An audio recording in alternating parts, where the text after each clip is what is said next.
Yeah.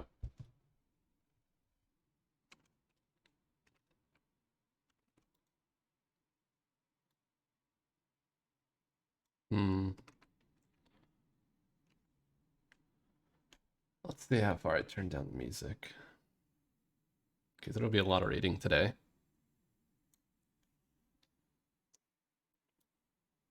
Yeah. Probably just pause the music at some point, but we're gonna read through the PDF. Probably not gonna spend more than like 2 hours on this because I still wanna play VR chat tonight. But I do plan to read through it decently, skimming. But yeah. I watched the video last night and there was some interesting stuff in there, but I wanna get the full details now.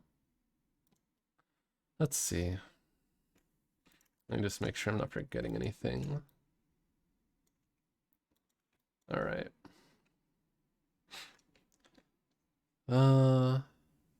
Yeah. So, without further ado, let's bring the PDF onto my screen. Actually, I'm probably gonna adjust some shit in the scene. We'll do it live.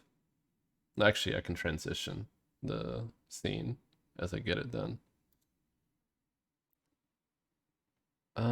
Let's see. I thought I cropped this. You know, I'm gonna take it out of studio mode and do this a little more live. Yeah, I thought I cropped this. Let's do a little bit of live editing here. Let's also make a copy of my avatar, reposition it, and make it a little bit smaller. And then, yeah,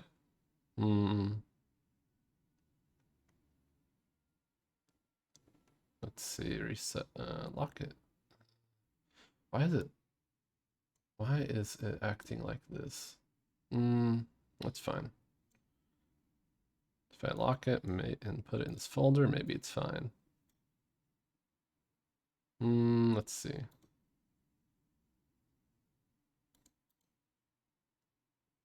I feel like that's something I'll have to fix later. Maybe, actually, huh? I'm figuring it out. Hold on. I did not want to do this beforehand. I just said fuck it. So let's bring this out of this folder. Copy. Relock that. Hide it. And now,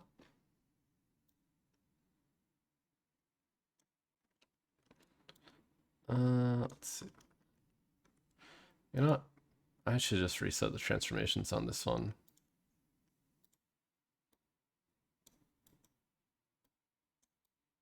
Make it a good size. Crop.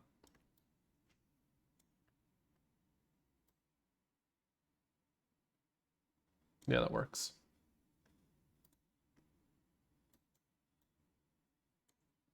Let's bring it in here.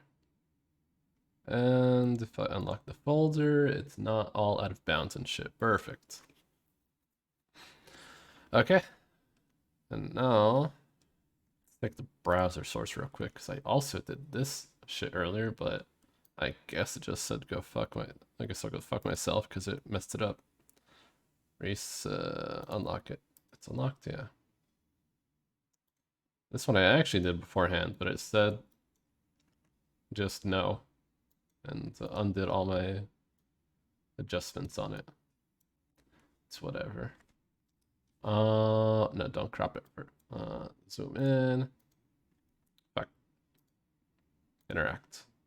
Zoom. How far do I want to zoom? I think it's too zoomed. 125 or 150? Probably. No, 150. It's hard to see otherwise on screen. Okay. Bring this down. This over. This over as well. And then perfect. Lock that in place. Yeah, that works. Okay. Let's read through this shit. Put the source aside. Browser, interact.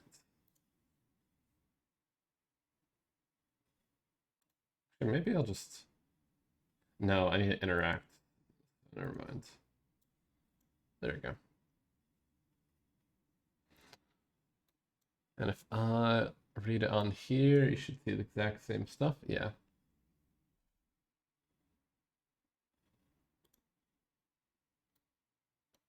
Although, I just feel like I should move it a little more to the left of my model.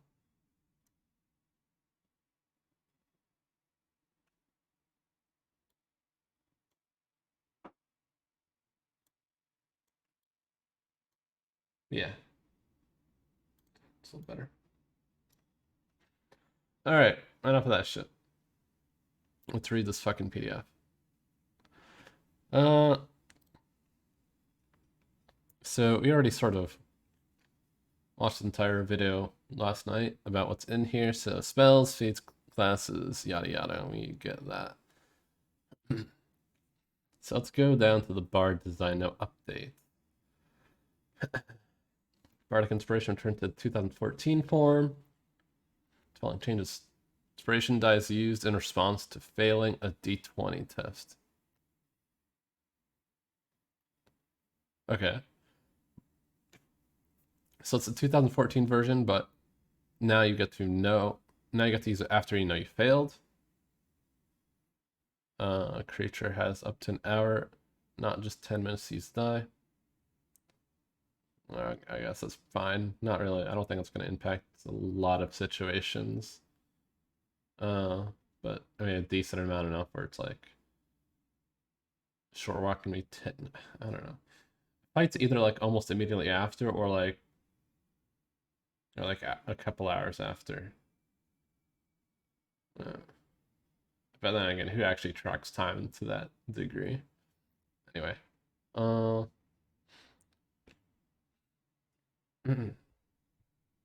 let's see.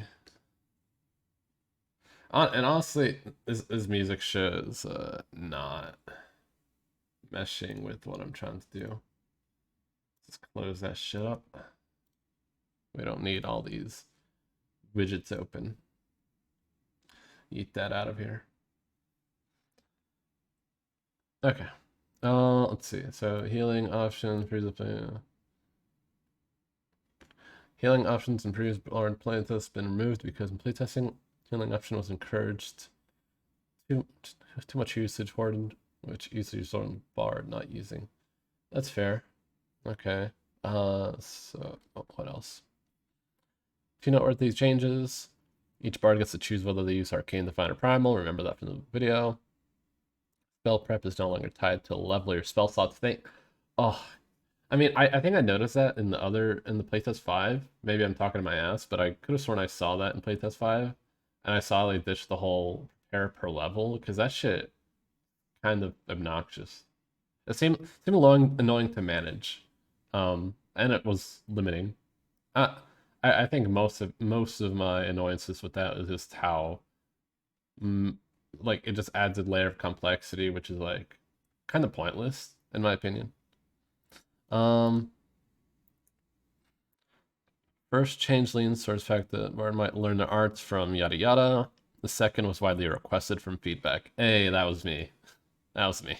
I mean, not literally, but like I said that. I said that. I was like, this is fucking annoying. Change it back, please.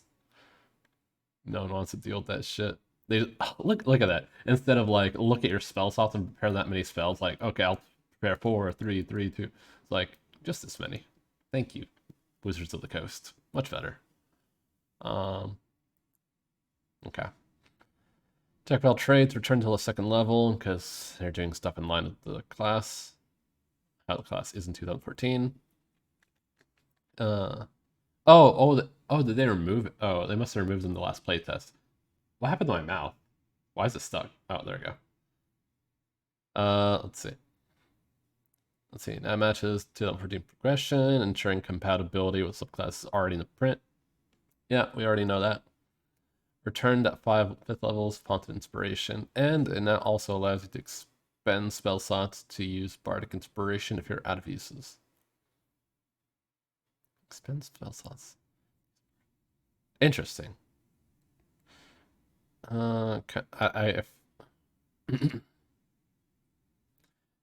Is a bardic inspiration really worth a spell slot though? Maybe in niche situations, but counter charm return. Oh, okay.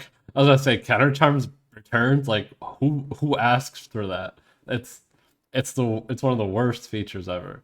So it's now 7th level and can be used as a reaction instead of an action. Okay, I mean that works. Hey, Rust. Probably like a 2 hour stream while I go over the changes or less, depending on how much I get through it.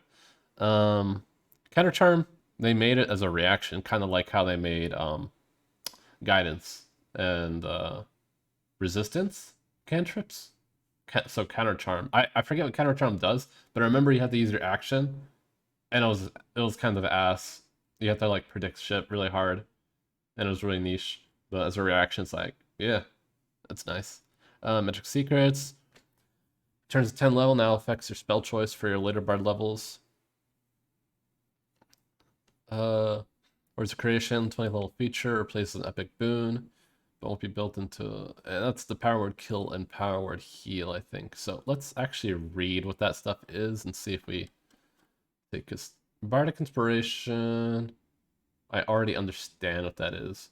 Removed healing, spell casting. I already understand sort of what they're getting at here. Let's check font of inspiration and counter charm. Counter charm, actually, these 4 features I want to just double read because this I already read this at some point when it came out and played the earlier playtest. So, counter charm, font, magical secret towards a creation, and I don't think I'm gonna check the subclasses either. Maybe ones of like of interest to me personally, but I ain't reading all that shit. Let's see. I'll check a trades real quick. It looks like it's the same though. Yeah, it's the exact same. They don't note a difference, so obviously, but in addition, if you have no use of Bardic Inspiration, you can give yourself one by expending a spell slot, no extra required. You can only do so once per turn. Interesting. Okay. Uh, Counter Charm. If your creature within 30 feet of you fails a saving throw against an effect an effect that applies the charmed or frightened condition, charmed or frightened, you can use your reaction to save for it to be re-rolled. Huh. So I guess it gave you advantage previously if you use it as an action, and it was sort of like you had to have concentration on it, but now it's like reaction, and now you get to roll again with advantage only after you fail. So it's like that's a huge buff, which it was really needed. Kind of charm sucked. Magical secrets. From a wide spectrum, Bard spell list now includes the Arcane Divine. Wait, what? You have collected magical knowledge from a wide spectrum of disciplines. As a result, your Bard spell list now includes Arcane Divine Front. Wait, so they made it so you choose at level 1 which spell list you do, and then they just give them all to you, like, at a later level? Bard. That's weird, but I don't dislike it or like it. It's just kind of weird to me, but I mean, thematically it can make sense, but sort of weird. Let's see. Or spellcasting. Chosen spell list. Level 1, choose one a list. Chosen list is Bard spell list and represents magical tradition. Whichever list also includes vicious mockery. Okay, whatever. That's fine. I don't really care, just weird. You get to use power to heal and power to kill. When you cast either, you can target the second creature. It's within 10 feet of the first. Cool, cool, cool. I remember that from Jeremy yesterday, so that's cool. Downs. Don't really care. Glamour, don't care. Lore. It's kind of interesting. Let me check real. No, actually, we'll read the change notes for each of them. Dance is a whole new thing, so we'll have change notes. Glamour, mental inspiration.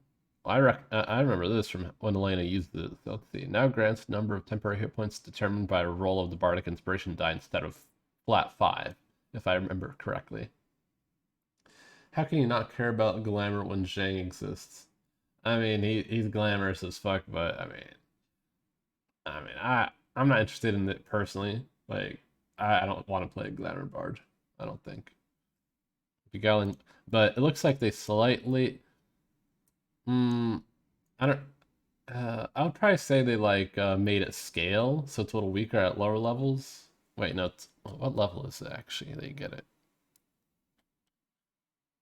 Yeah, so they nerfs at lower levels, increase its utility at later levels. Checks out. He's a Glamour Bard. Yeah, I mean, I know, but I don't want to play a Glamour Bard, so that's why I'm not interested or don't care. That's what I'm trying to say. Beguiling Magic.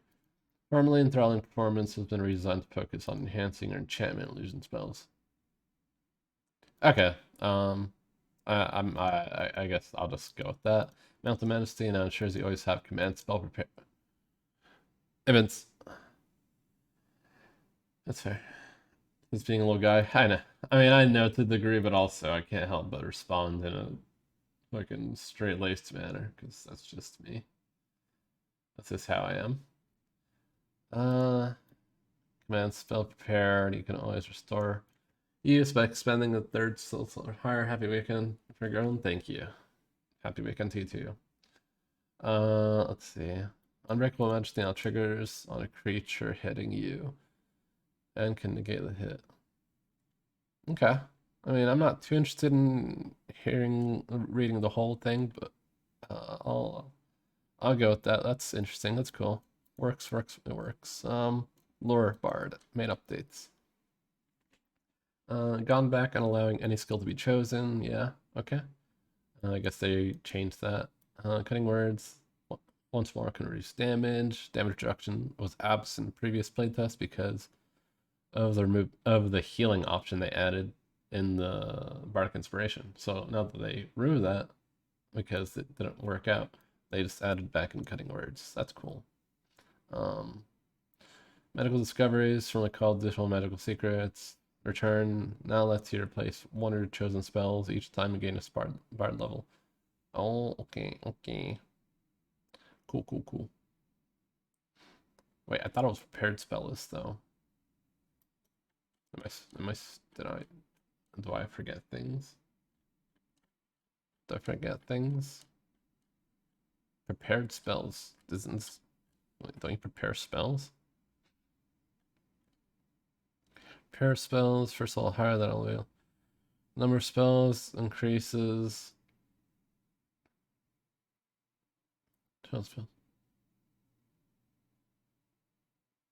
Spells don't count against the spells. Prepare. Overwrite.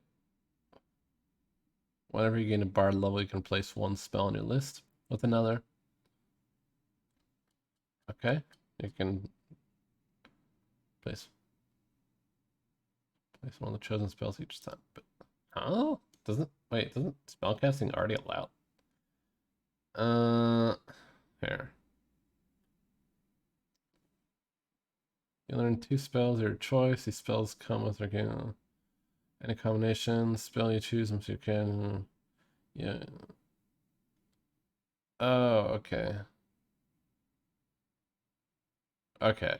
So the feature itself lets you learn spells, and now it also lets you replace those spells when you level up, alongside the standard spells you have with spellcasting. Okay.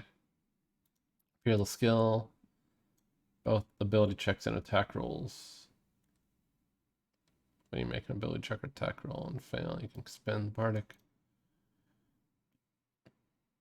Oh, so okay, cool. College Valor updates. Formerly bonus proficiencies, now allows you to use a weapon as. Oh, oh, oh. I hope they do this with Eldritch Knight.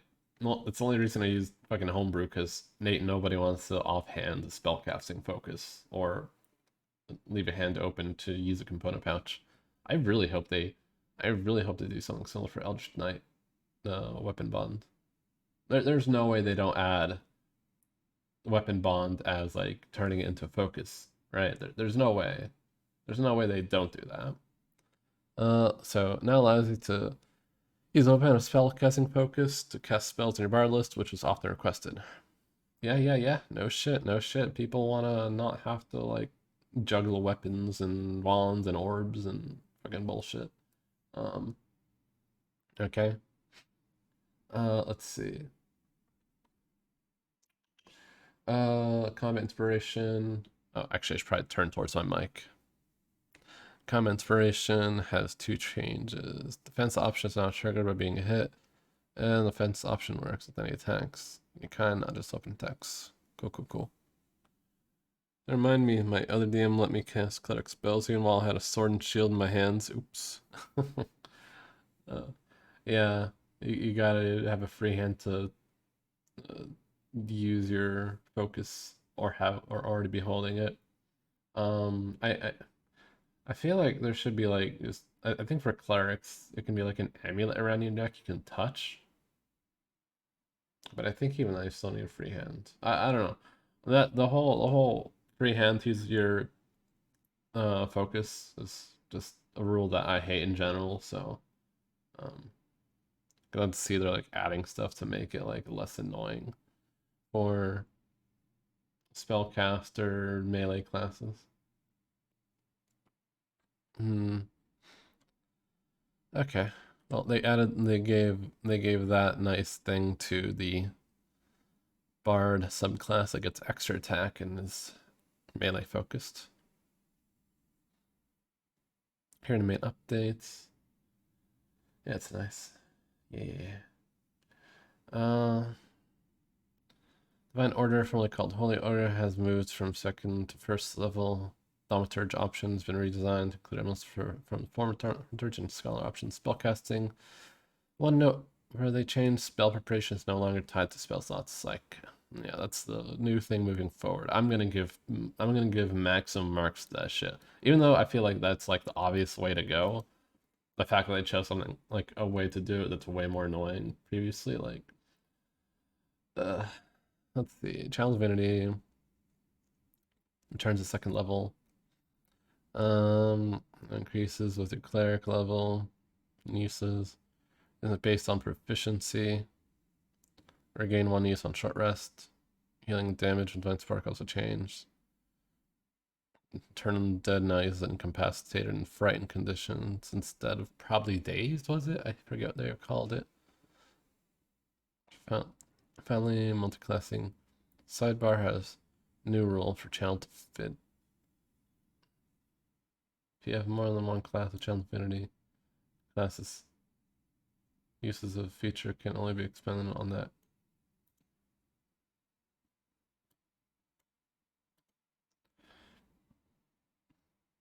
Channel. Oh, because Paladin.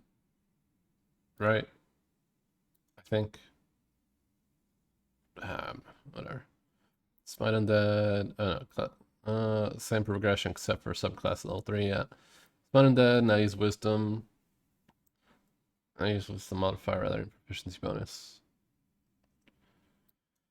But strikes all these do divine strike on important spellcasting, gave you all those features and places so you get a choice. Commune, mental feature, improve blessed strikes. I feel I want to read a lot of these, but I'll skim them pretty hard is what I'll do. Let's see, divine intervention. I already remember this from the video. It's like way it says reliable results, but it's like it adds less guesswork for what your class does. That's one of the reasons like I didn't like cleric because divine intervention is like, so what does this do? Like what? Like, what's it do?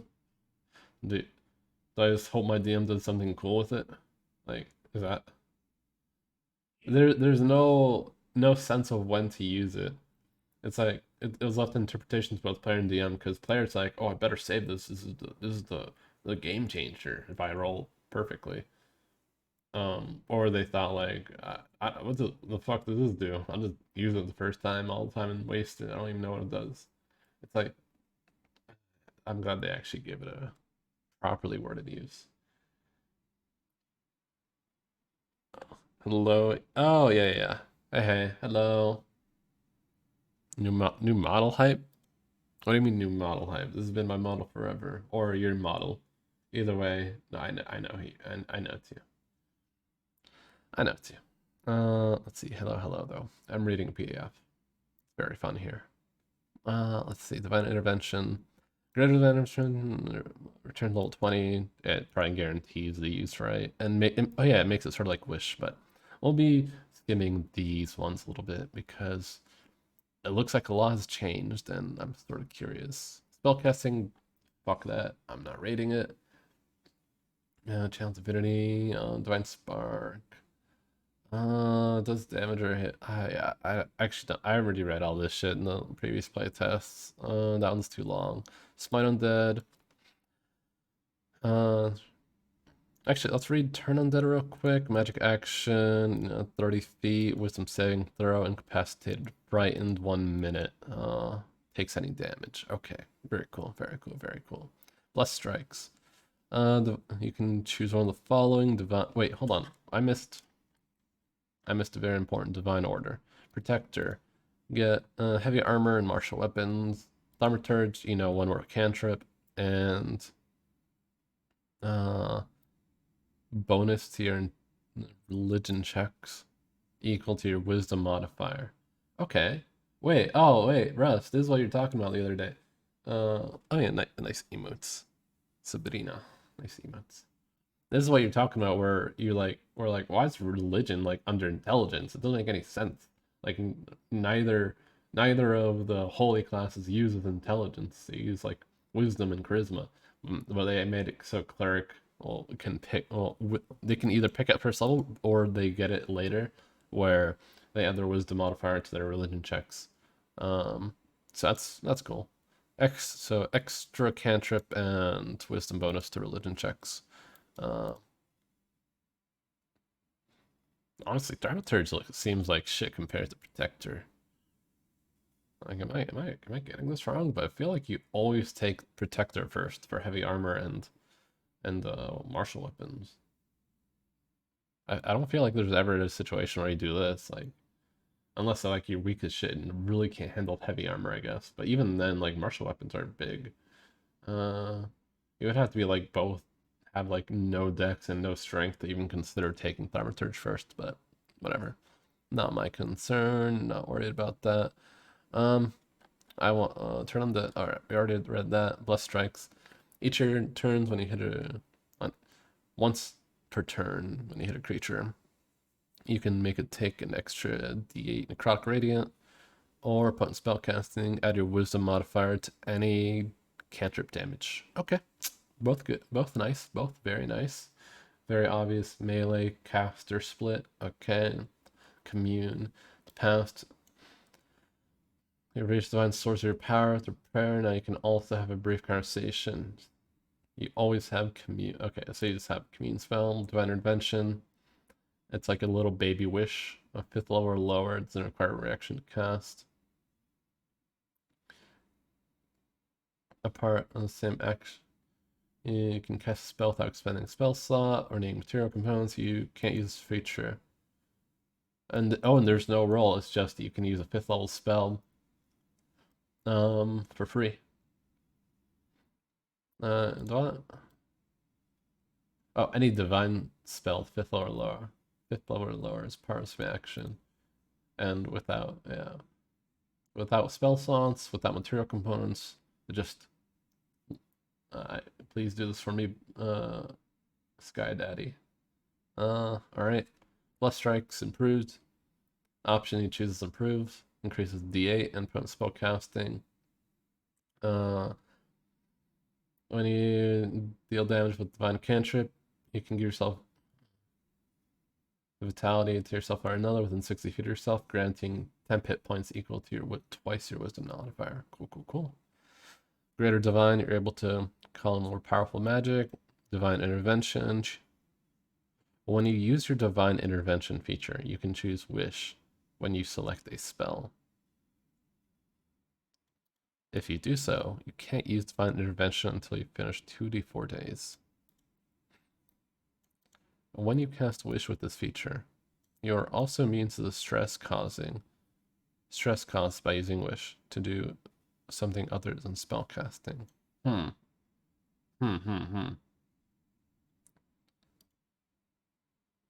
So, you have the option to either cast 5th level spells or lower, or Wish, which lets you cast 8th level spells or lower for free, or it lets you do pretty much anything, but you don't suffer the stress from it. So it's almost like there's no reason not to use even more powerful effects, right? Let me check Wish real quick. Wish, why is there fucking search feature on 5e tools scuffed? Basically, use duplicate a spell of 8th or lower. You don't need alternative. You can create one of the following effects of your choice. So you can do a really neat effect. So 25 GP, or 25 KGP. 20 creatures regain all hit points. And at end, 10 creatures resistance, immunity to a single spell effect, undo a recent event, or freeball it. Which I'm pretty sure can still go wrong, right? Depending on DM interpretation. The greater wish, the spell simply fails. Spell might simply fail. For example, blah blah blah blah blah blah blah. Stress of casting spells produce any effect other than duplicating spell. Okay, so that's the stress. So basically, what I'm reading here is Greater Divine Intervention is a higher cooldown wish, but you also don't worry about the damage / losing it effect.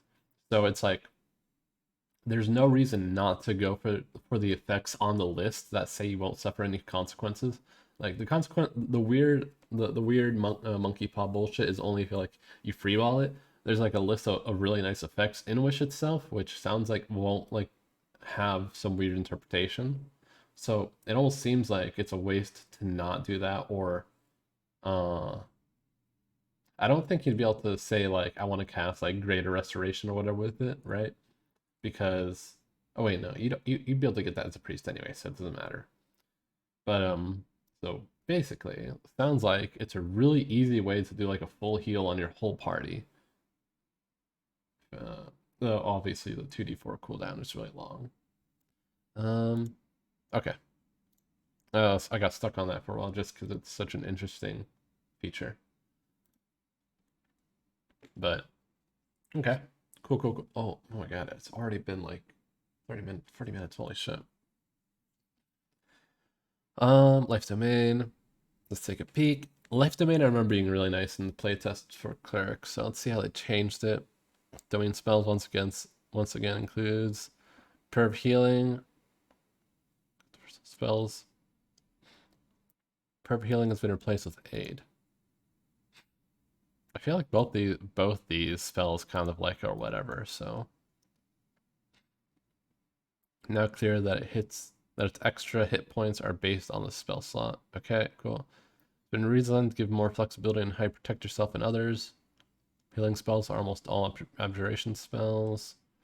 So now the revised feature applies to almost all defensive spells and healing spells on the Divine list. Blessed Healer, now clear.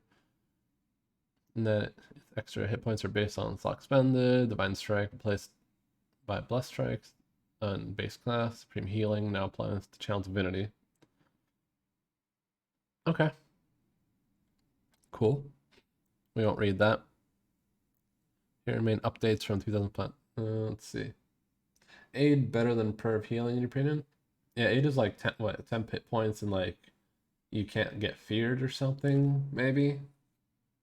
But prayer of healing is like a long ass cast that is like some ritual heal or some really like long cast heal to give people a bunch of D's or D somethings or whatever. It's like a baby short rest that costs a spell slot, unless it's ritual casting. Um, oh yeah, 10 minutes to cast. Yeah. So I mean, both are like it's not like a hard place, a hard situation, or not a hard situation. It's like you don't. It's the real spells is like you don't really know when to use it, or when will be a good time to use it. Didn't change A, then it's just 5 HP. Oh, just 5 8. Can pop people back up. Yeah, I thought 8 was 10 HP though. We'll check out 8 in a second. Actually, it's probably on this list. Light Domain has been replaced by Divine Order in the base class. Divine Spells. Blah blah blah. Warning Flare. Food allowing clerics to use feature on the spells and their allies, revealing light. New feature. Potent spell casting replaced by Blessed Strikes. Crown of Light. No, also benefits Radiance of Dawn. No longer requires action. I don't know if light too much, but I do want to read what Revealing Light does. Bonus action, present Holy Symbol and cast invisibility without expending a spell slot. You also gain the benefit of spell. Your allies also gain the benefit of the spell. Within 10 feet of you. Okay, emit light. Okay, interesting feature. 5 current HP and 5 added to your max. Oh, right. It increases your max HP by 5 and also gives you 5 HP. Okay, interesting. Yeah, it's a unique spell, so it's kind of weird. Trickery domain. This one was really interesting. I might read into this one a little more, but considering how long it's already been and I'm hardly through this, I might go a little skippity through this. Updated spell list. Blessing the Trickster can target 30 feet away instead of touch. And they can use it on themselves. Invoke Duplicity no longer requires concentration. And instead of action, it's bonus action. In addition, you can teleport when you first use it, not just when you move the illusion later. Cool. Now, Trickster Magic. Replace Collect Shadows. Probably rated. Now includes invisibility. Divine Strike is from the base class. Improved ability is for Luid. Now has entirely new functionality. Domain spells, charmed skies, and visibility, pass without trace, knock pattern, confusion. Okay. Cool. That's all right. That's fine. Blessing Trickster, 30 feet advantage on stealth checks. 1 hour, but can also use on yourself now. Still only one person though, but cool. Invoke Duplicity. Also, this feature, it's sort of weird how like you have infinite uses of this feature and it has a time limit. It's like it's kind of it's kind of a niche situation where they like tried balancing this because like why not just make it permanent if you can infinitely cast it? Like what's the point? But I guess the point when you like get separated and like your friend is on a sneak mission for the day, you don't want it to like last the whole day, I guess. But yeah, that's pretty specific. Invoke Duplicity. Channel Divinities create an illusionary duplicate. Bonus actions, like spend one user. Wait, huh? Okay, bonus action to teleport 30 feet and create perfect illusion of yourself in the space you left. The illusion lasts for 1 minute, but it ends early if you incapacitated condition or dismiss this bonus action. Sorry, all this reading is already sort of frying my brain. Also, a little hydration needed. All right.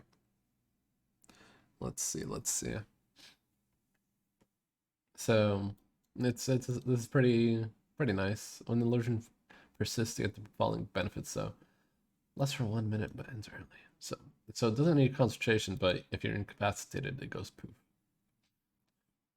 You can cast spells as though you were in the illusion space, but must use your own senses. Yep, that's the same as it was. Distract. When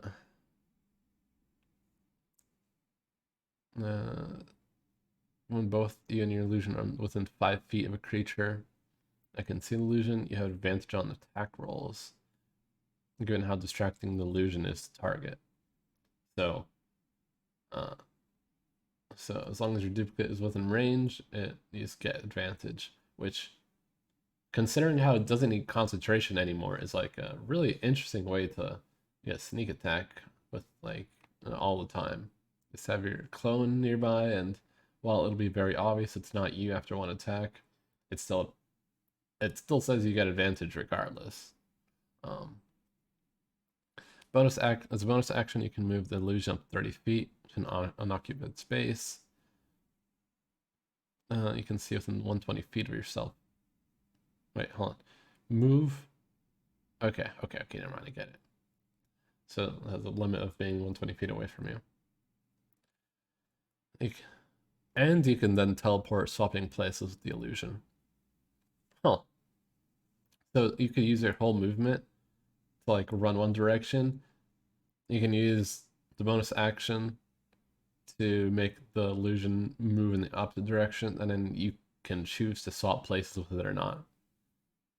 That's some fun little trickery for sure. Trickery domain looking a lot more fun, and a lot less like action economy expensive, because that's what was the problem with it. It's like you could do fun, interesting things, but like action costs and concentration and all this other bullshit. Trickster magic, cast spell illusion magic. Using spell slot, you can change spell's casting time to bonus action. What? For this casting, provided spell's casting time is normally an action, you can use it equal to wizard modifier. Charges at a long rest. That's pretty cool. It's pretty cool indeed. If I don't know what cleric spells are illusion, but I know there's some really nice ones that cost an action, which are like defensive spells. So like blur and mirror image, though I don't know if they're on the cleric spell list. So wicked if it wasn't bound to illusion. Yeah, I wonder if that's what they mentioned earlier with the bard improves enchantment magic in that one subclass, because I remember seeing that, but I didn't bother to read further into it. And now it sort of makes me curious. Oh, if it was that's what they meant by that. Let me take a peek where that was. So it was one of the subclasses, right? Beguiling magic. Where is beguile? Okay. You always have term mirror image spirit. In addition, immediately after cast spell, you can reuse a creature 60 feet of yourself. Okay, it's completely different. Yeah, I don't see anything on bonus action. Let's see. Where was I? Trickery domain. And that's without a subclass. Wait, hold on, what? Illusion. That'd be so. Hold on, bound illusion.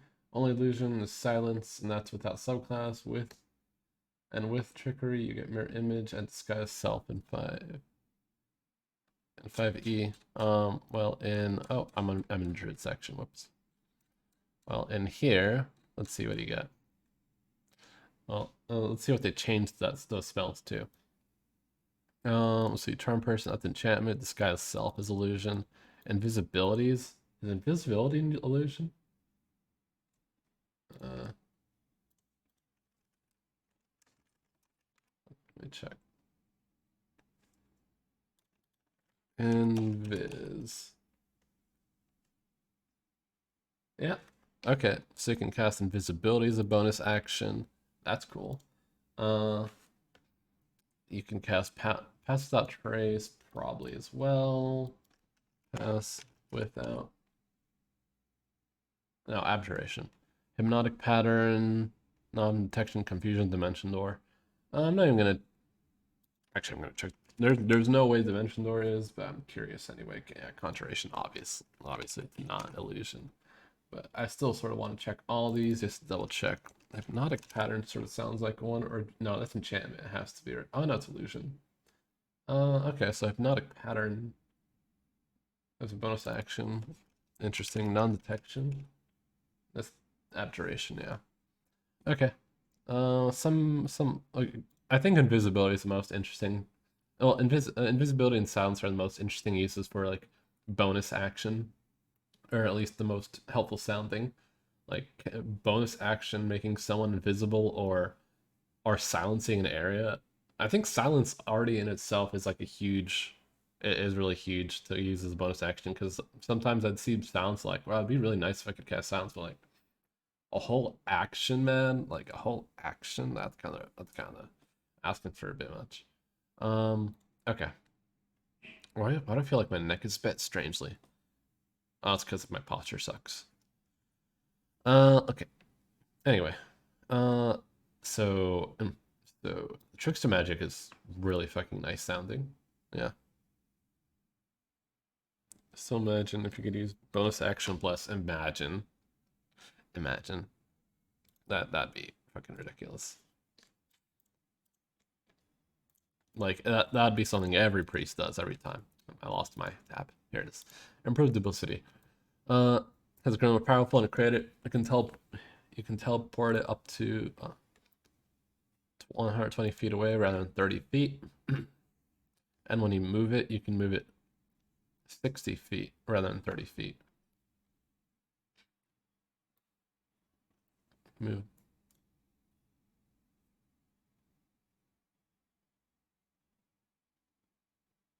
Wait, hold on. What? You can teleport.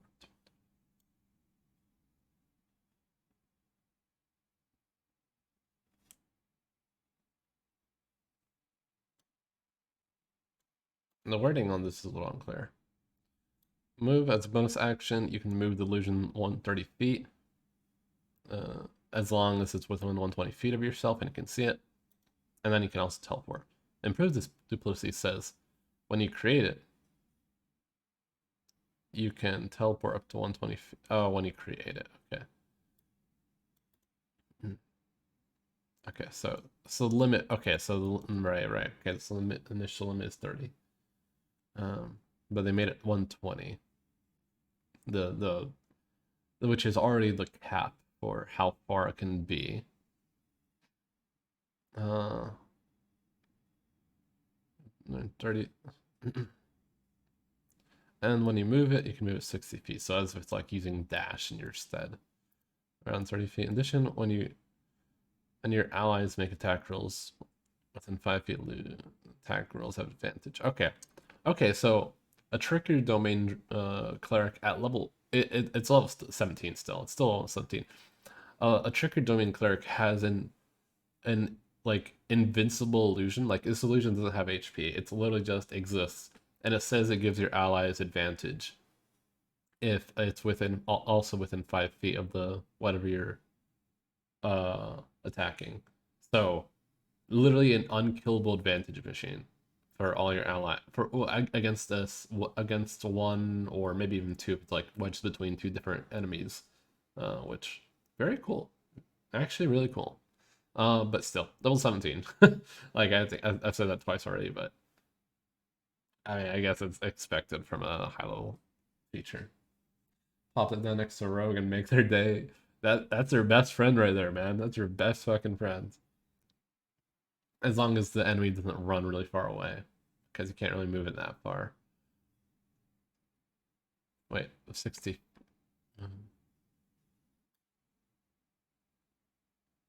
Okay, yeah. It can only move 60 feet from where it already is. Okay, those are some great changes for trickery. Really well needed too. So changes from 2014 for War Domain. But efficiency is replaced by the Divine Order feature.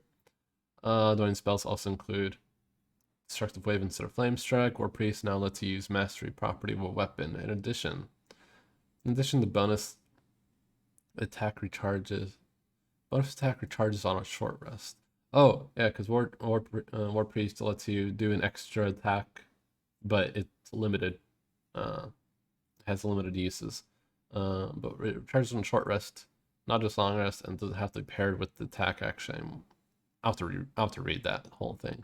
Guided Strike lets you benefit yourself or another creature, and it's triggered by missing. Okay. So that's good.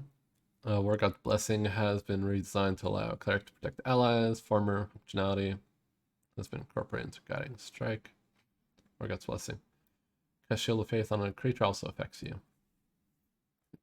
You can use it once without casting, without expanding the spell slot. That's a cool feature.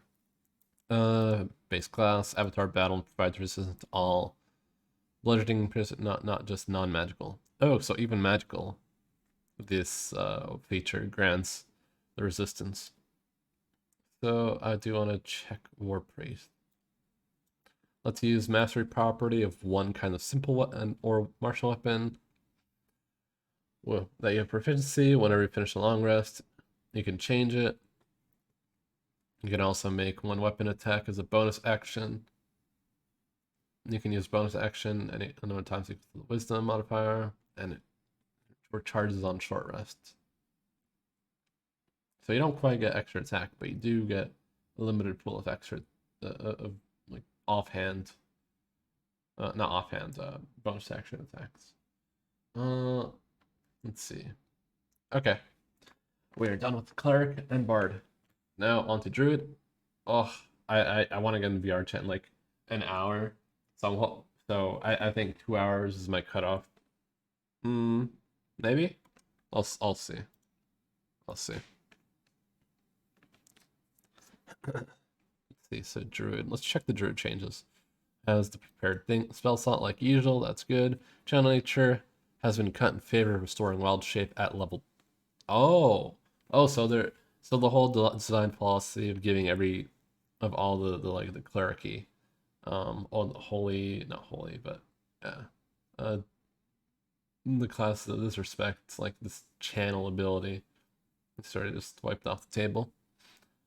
Okay, so they just yeeted that in favor of wild shape. Druidic now also makes sure you always speak with animals prepared. Cool. Primal Order is now a first level feature. Oh, so they removed channel nature, but added Primal Order, which lets you improve in armor weapon proficiencies or your spell cast. So same as Divine Order, or whatever the fuck. Cool.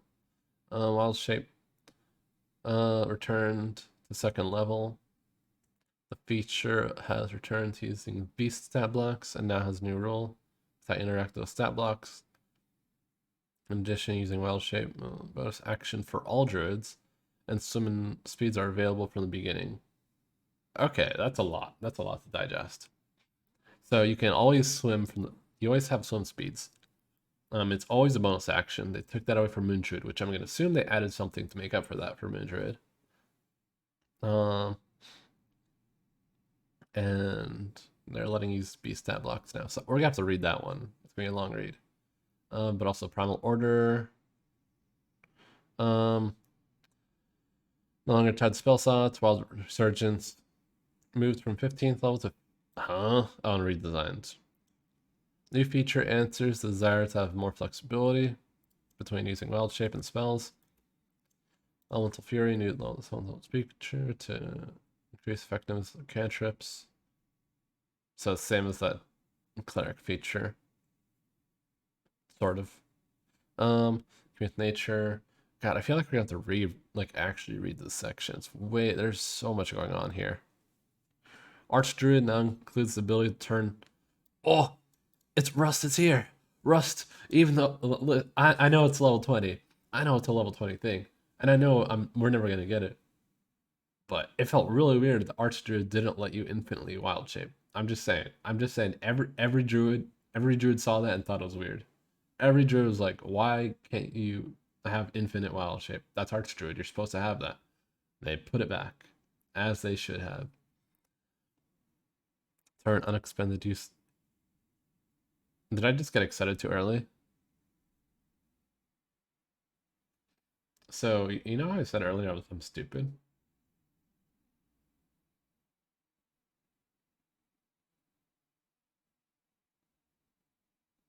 I'm very stupid.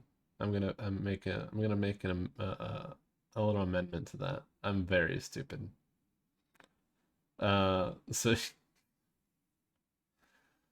uh, you can spend your wild shapes to get spell slots, and also replace Twilight Boon. Cool, I guess. We're not gonna read that part. Druidic. Always have prepared to speak with animals. Hidden messages. Gnarly. Primal order. One extra cantrip. I bet you. Oh, nature checks. Okay. One extra cantrip. Nature check improvement. So same thing where they're letting you use your wisdom for nature checks. Well, on top of your intelligence. Orden gives you martial weapons and medium armor. Okay. Spellcasting. Not gonna read that one. Wild Companion. You can summon a nature spirit that assumes the animal form to 80. You can expend a spell slot or a use of wild shape to cast Find Familiar without material components. When you cast it this way, it is Fey and disappears when you long rest. So you can use one spell slot or wild shape each time you rest, and you'll just have a familiar for the whole day. You can't cast as a ritual, obviously, because how the feature is worded. So you always have to spend the spell slot, but it doesn't cost components, which honestly aren't that big of a deal anyway, so it's kind of like a weaker Find Familiar for sure. But it doesn't take any time, it's instant, so I guess it's interesting. Anyway. Wild shape. Alright, wild shape. Let's tackle this beast. Pun very much intended. Bonus action. Bonus action, transform into beast. Forms that you've learned. See known forms. Stay in the form. Hours equal to hacker druid level, rounded down.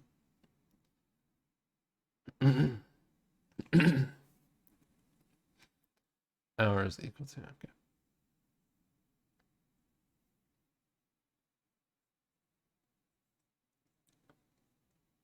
I thought, wait, huh? I'm not understanding this. I thought they let you be for like be in wild shape for 30 minutes. Oh, you only get it at level 2. So now it's like 1 hour at level 2. Okay. So half your druid level in hours, or until you use it again. Until you use it again. Incapacitated or die. Incapacitating condition ending wild shape. It's kind of annoying. I'll leave it early as a bonus action. Known forms. You start by knowing 3 forms for this feature. Choose from among the beast stat blocks that have a maximum challenge rating of 1/4. No fly speed allowed. Rather than choosing, you may start with riding horse, spider, wolf. Both very nice. Both all very nice beast stat blocks to use. Although is riding horse actually 1/4? Riding horse. I feel like it is, right? Because it wouldn't make sense otherwise, but it sounds too low for riding horse. Okay, it is. Okay. So fast form, stealth form, uh, pack tactics form, I guess, or battle form. Yeah, those are nice example ones, but obviously there's a bunch of choices, and now they let you actually have choice. So that's cool. When you finish long rest, you can replace one with known forms with an eligible form.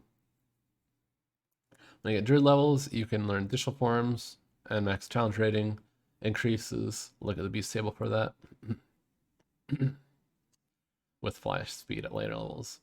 Druid level, known forms 3, 4th CR. At level 4 increases to 4 forms, half and 1/2 CR. And then at 8th level, 5 forms, 1 CR max, which I kind of want to compare with current druid.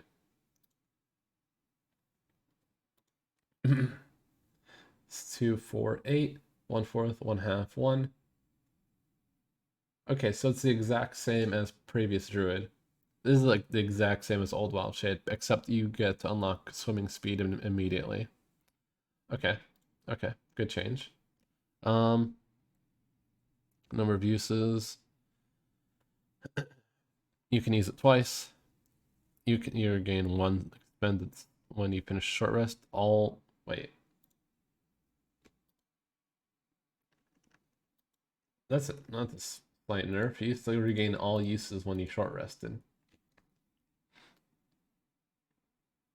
Yeah, I remember that right. I remember that right. Okay.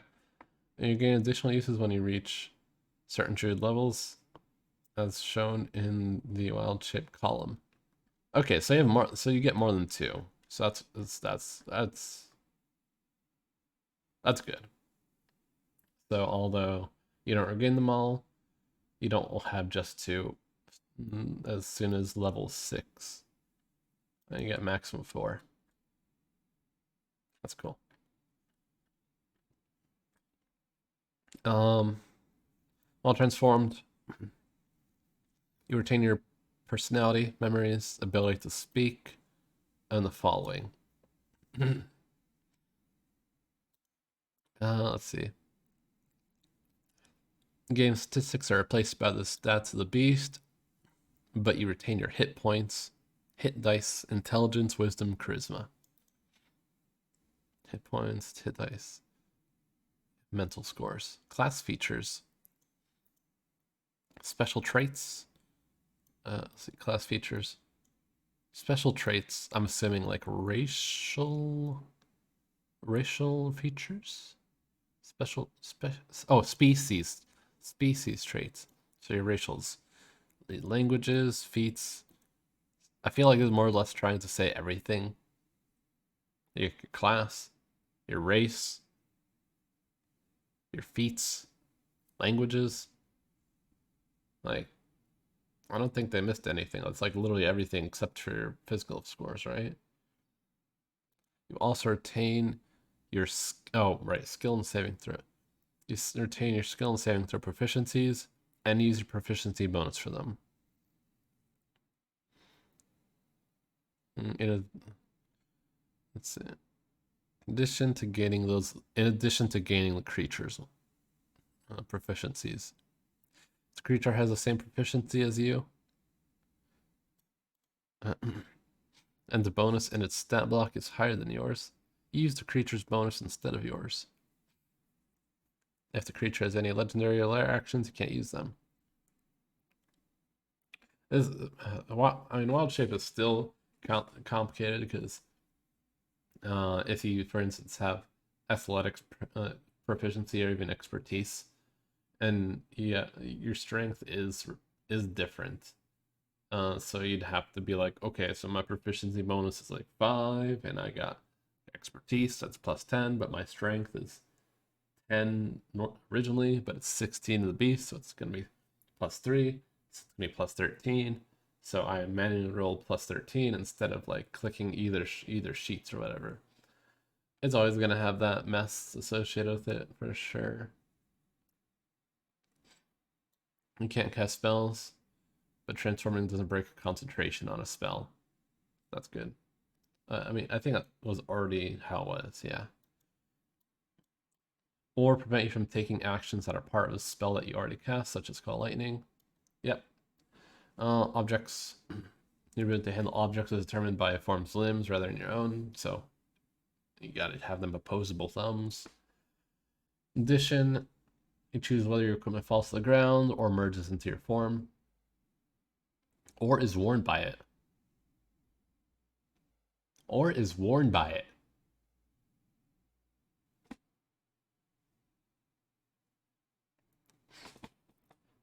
Battle Monkey. Battle Monkey. Battle Monkey. Just imagine fucking full grown fucking ape, full plate armor, a sword and a shield, charging at you full force. It speaks to you in its native tongue, which is also yours. You're baffled. What the fuck? Battle Monkey. Dude, I still can't get over the Battle Monkey. I can't get over being a Moon Druid Battle Monkey. Holy fuck. That's actually really cool. You can wear your armor as monkey. That's incredible. Unless I'm getting too excited ahead of time. Let's continue reading. Or is worn by it. Worn equipment functions as normal, but the DM decides whether it's practical for the new form to wear the piece of equipment. A monkey can wear plate armor. Let's be real. A monkey can wear plate armor based on the creature's size and shape. It's bipedal. I mean, it can stand upright. Like, I mean, it makes sense. Your equipment doesn't change size or shape to match the new form, and any equipment size or shape. Oh, okay. So hopefully you're as big as the monkey. Oh, how big? So you can't be a giant ape, but you can be an ape, right? Let me check if ape is medium.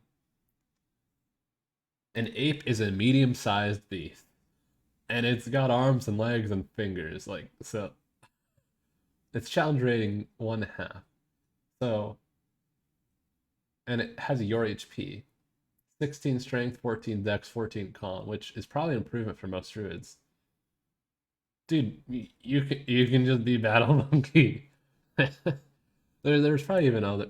I don't know if there's actually. I don't know if there's other medium beasts that are like humanoid in shape, but yeah, Battle Monkey still checks out of my brain space.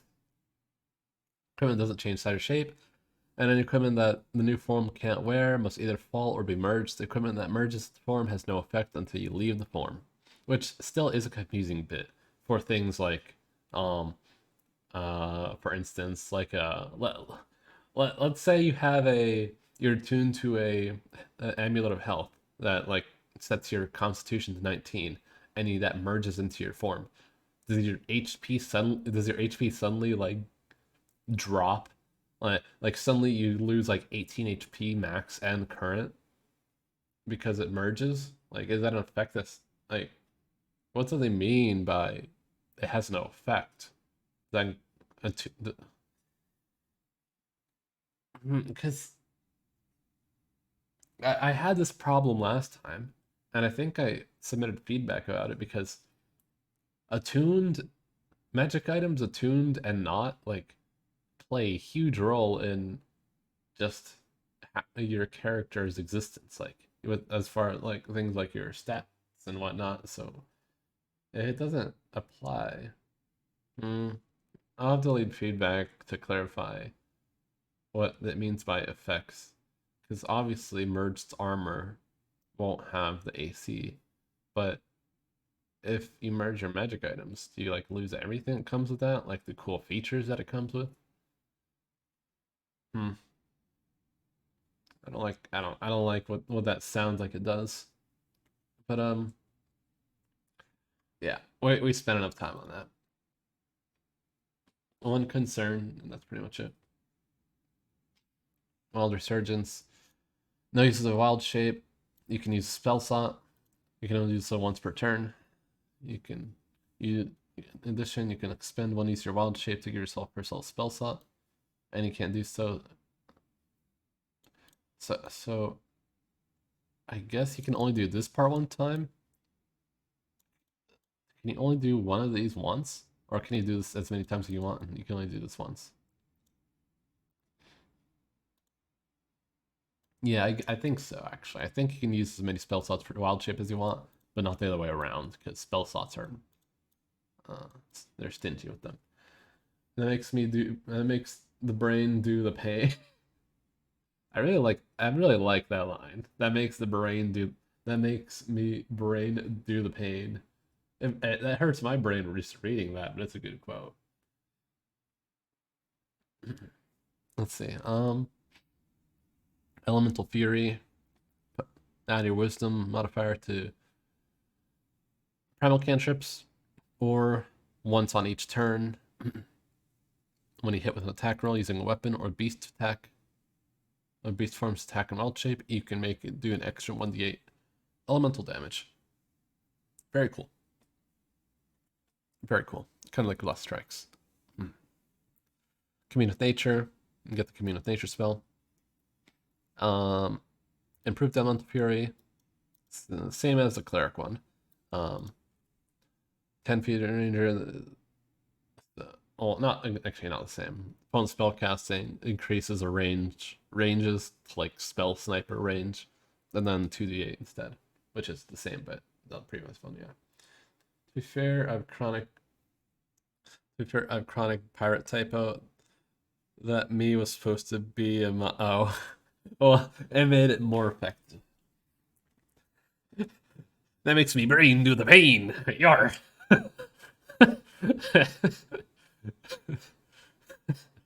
Stupid. Makes me brain do the pain. Let's see. Beast spells. Wait, level 18.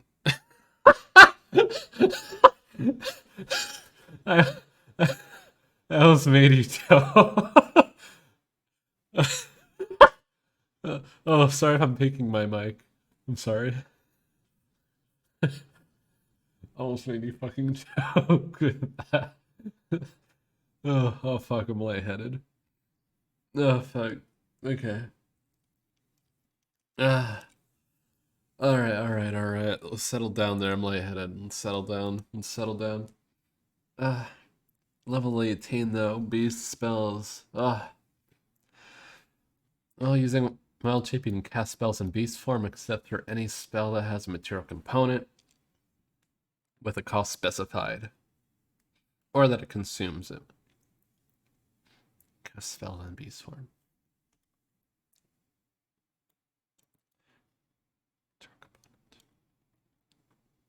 Okay, cool. Archdruid. Whenever you roll initiative and have no wild shape uses, you regain one. Acceptable. That is acceptable. I circle back to monkey. Oh wait, hold on. That implies beasts don't have the thumbs to use materials. Now we circle back to monkey. Monkey should be able to use material. I mean, does it though? It looks like it says, because you can't, because from what it's saying, it's like a spider, like a spider can cast spells, and you don't have fingers to be touching a focus. It's just letting you be your own focus. So I guess it just doesn't let you. I guess it's just not gonna let you use them. Period. I don't know. Like it still does make sense that a monkey, because like, why wouldn't you be able to? I honestly, it's explicitly saying you can't use those spells in wild shape. You're already not allowed to use spells in wild shape. So when this feature comes around and says, "Hey, I'm gonna let you, but you're not allowed those ones," and I guess it's that's semantic. Yeah, your appendage around. I, I think it's giving you back partial ability to use your spells, and it's very explicitly saying you can't use costly components, but probably because those spells are like very important, and so it's forcing you to like lose your wild shape usage to do something extraordinary, such as revivify, Like it doesn't want you to be able to revivify in wild shape. It wants you to have to drop that. So you have to consider the risk or whatever. Okay. Interesting. Wild shape. So wild shape, it doesn't let you use it infinite, but it will give you use every combat. So nature magician, it can convert use of wild shape into spell slots. Choose a number of your unexpended uses and convert them to a single spell slot, each contributing 2 spell slot levels. So you can restore an 8th level spell slot using all your wild shape uses, which is 4 at max. Must finish the long rest before you do so again. If you convert 2 use of wild shape, you produce 4th level spell slot, longevity. For every 10 years that pass, your body only ages 1 year. But monkey. Yeah. Who knows? Who knows? It'd be a mystery. Circle of Land. Oh god, so okay. The subclass changes are pretty insane for Druid, especially for at least for Circle Land. So, from what I remember in the video, Circle spells let you pick different land type each day. It has also absorbed the old bonus cantrip feature. It's shorter since equivalence now that your Druid can change it each day. Lands Aid, 3rd level feature, lets you use Wild Shape to heal and harm an area. Natural Recovery, replacing Land Stride, enhances the circle spells. Nature's Ward has been designed to be more useful. Nature's Sanctuary, redesigned to give Druid another way to use Wild Shape. So circle spells. When you long rest, you can change which spell list you have. Let's see. These are there's only 4 of them. Okay. Arid, Blur, Burning Hands, Fireball, Fireball. Hey, NK. We're reading D&D PDFs. Oh, one of them. Oh, Fireball Druid. Fireball Druid. Wait, did Druid Land have that previously? Did Druid Land get Fireball? Do they get Fireball? Land Druid. The Fireball. They did not get Fireball previously. That's nifty. Druids get Fireball. Let's go. Druid Fireball. That's cool. These blah blah blah. Dude, who gives a fuck besides I guess hold person. The rest, who cares? So Fireball, Blur's nice. Oh, this is the cantrip, yeah. Hold person's nice. Misty Step. Ooh, that's very nice. Shocking Grasp, also pretty nice. Sleep. Situational, but also good. Lightning Bolt, pretty good. Freedom Movement could be good. Temperate Land's pretty nice looking overall. Acid Splash, Ray of Sickness, Web. Stinking Cloud, Polymorph. Polymorph is good. The rest, leave a bit to be desired. Land Aid. Also, Fireball. Though Temperate Land seems like a good default to go with. Just simply because Misty Step is like invaluable, in my opinion. You can channel bolster your friends, magic action. 60 feet within yourself. 10-foot radius sphere. Each creature of your choice. Constitution saving throw to take damage. In addition, 1 creature. Wait, did they just add? Did they just steal Wither of Bloom from Grim Hollow? Magic action, spend wild shape, choose a point within 60 feet. 10-foot radius sphere. Each creature of your choice. So you can make every enemy do a Constitution check to take necrotic damage. Takes half as much damage. Failed. Choose 1 creature. Oh, well, not exactly, but choose 1 creature, and it gains 2d6. They sure fucking do. I mean, they don't roll their hit dice, but it's awfully close. You know, you choose the point. It's AOE, hits every enemy for necrotic, heals 1 ally. Like, I'm just saying, Wizards of the Coast, you're being a little sussy there. That's Wizards of the Coast. And that's Grim Hollow property right there. It's that's Wither and Bloom. And increases d6. It increases dice. Natural Recovery.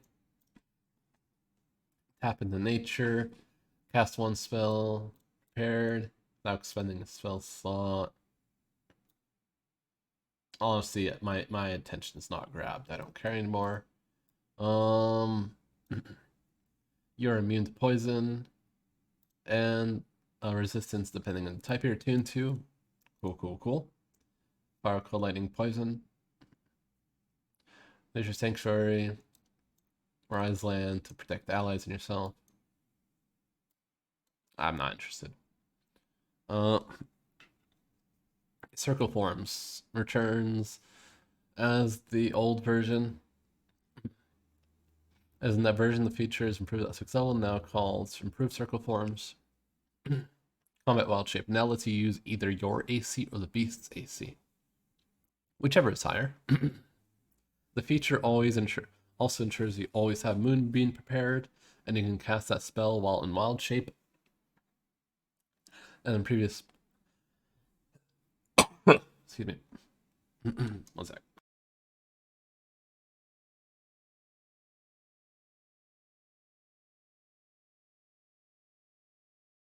Let's see. You can cast a spell.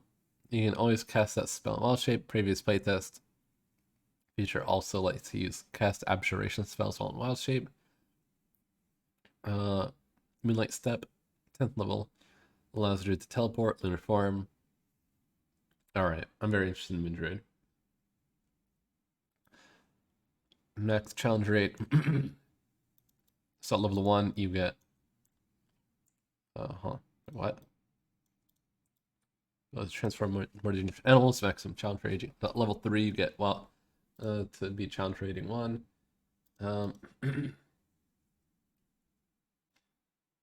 Okay, so since they are shifting these subclasses to level 3, that shifts the raise of challenge rating to level 3 instead of immediately level 2 you can be CR1 creature.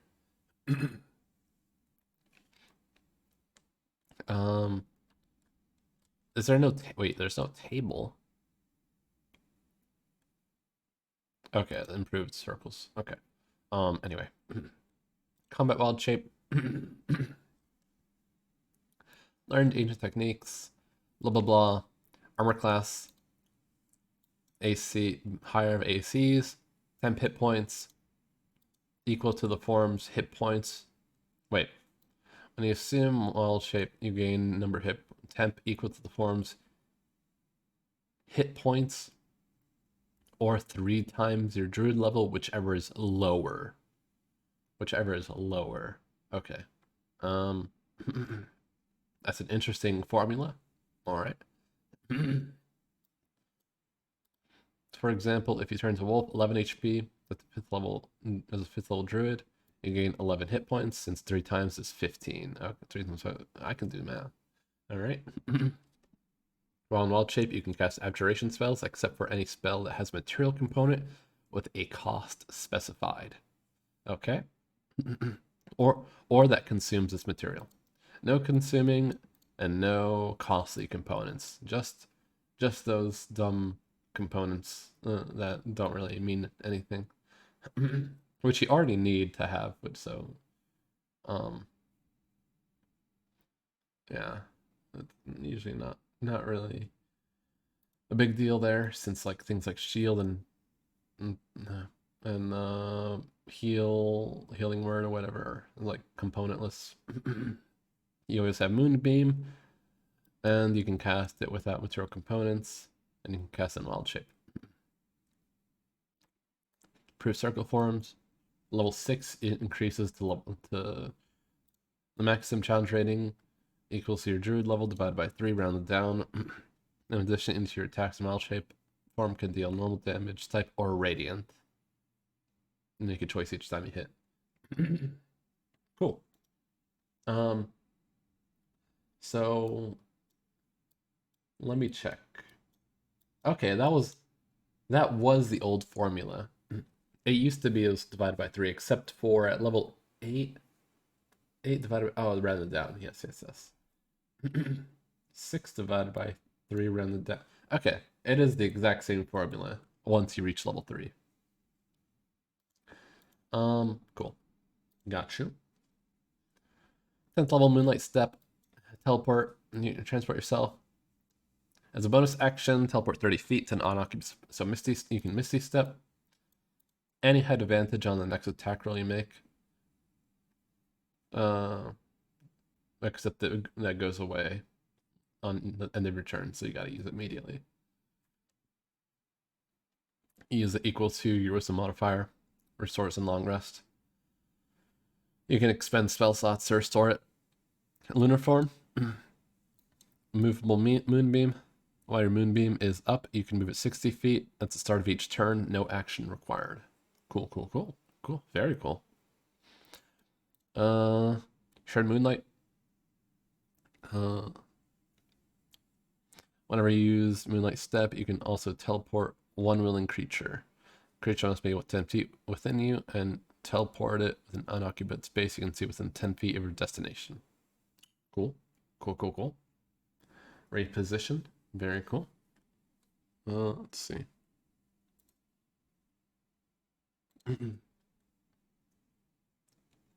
Circle of the Sea. This is completely new. And while it's very interesting, I think I'll pass. Maybe do. Circle spells, you get sea spells. Wild Shape Manifest. Aura. Choose creature. Constitution throw, take thunder damage. Echo Affinity, always have water breathing. Gain swim speed. Either forms always have swim speed. Stormborn. You gain a fly. Huh? Your Wrath of the Sea confers. Oh, okay, you activate it.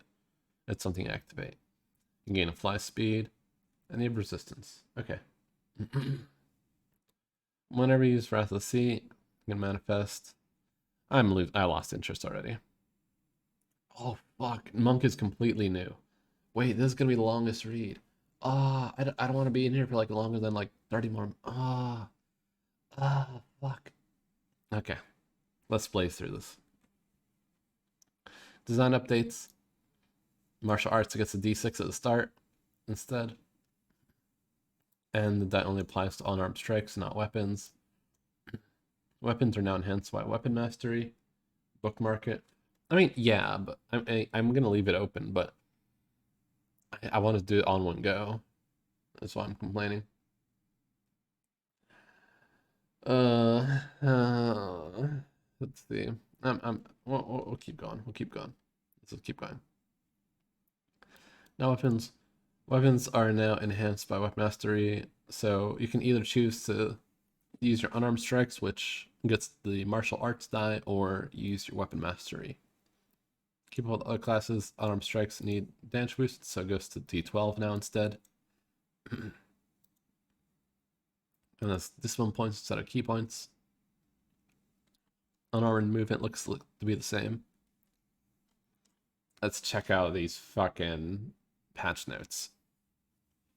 Weapon mastery is now granted. It gives you a new way to use weapons. Martial discipline changes from key.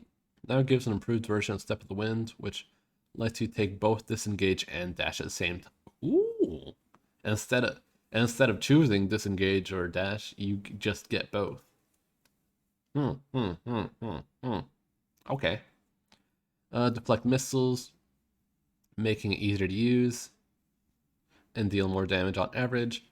Light metabolism, new 7th level feature, making it easier for Monk to gain discipline points. Other benefits on short rest. Stunning strikes can now be used only. Oh, there it is. There it is, brother. There it is, man. Stunning strikes can only be used once per turn. And the stun lasts until the start of your next turn. Oh, man. Rest in fucking pieces. Oh, I mean, we knew it had to go, but we hate to see it happen. Oh man, here, stunning strikes previously. Previously stunning strikes, just so we have a little memoriam for it real quick. Stunning strikes. At level 5, you can interfere with the flow of ki in an enemy's body.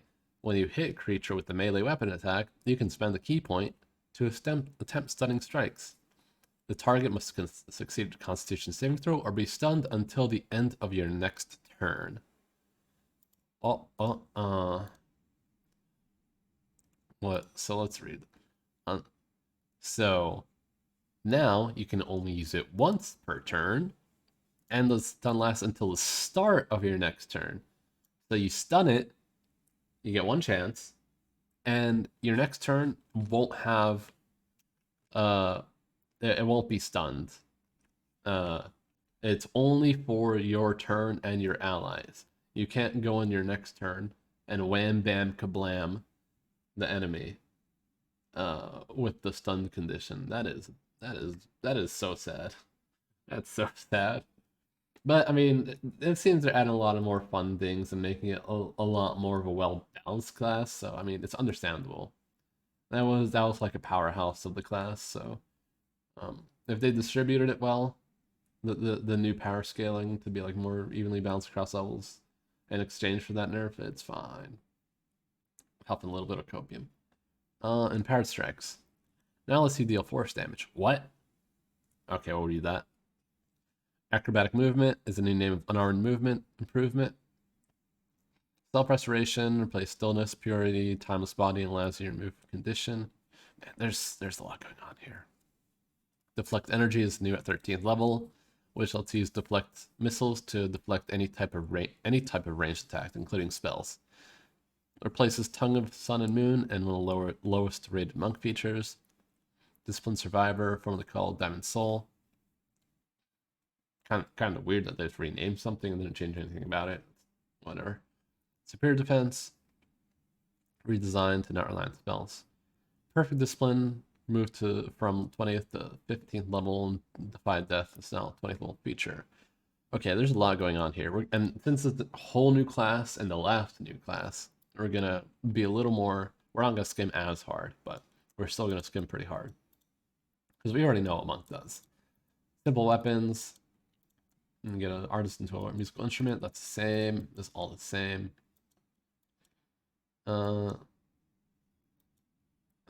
Daggers, artisan tools, whatever. Dex and Wisdom multi-class. Martial arts. Practice style. He's in. He's a master combat styles, unarmed strikes, simple weapons, and simple weapon. Wait, they removed. Oh, right, because they changed some of the weapons categorizations. Wait. Short sword. Was a short sword a martial weapon? I think it was a martial weapon and they changed it to be a simple weapon for 5e. Short sword. Yeah, okay, that's why I was confused. Because I was like, wait, didn't Monk get short sword? And they did, but they changed short sword to be a simple weapon. That's why it's removed here. Okay. Right.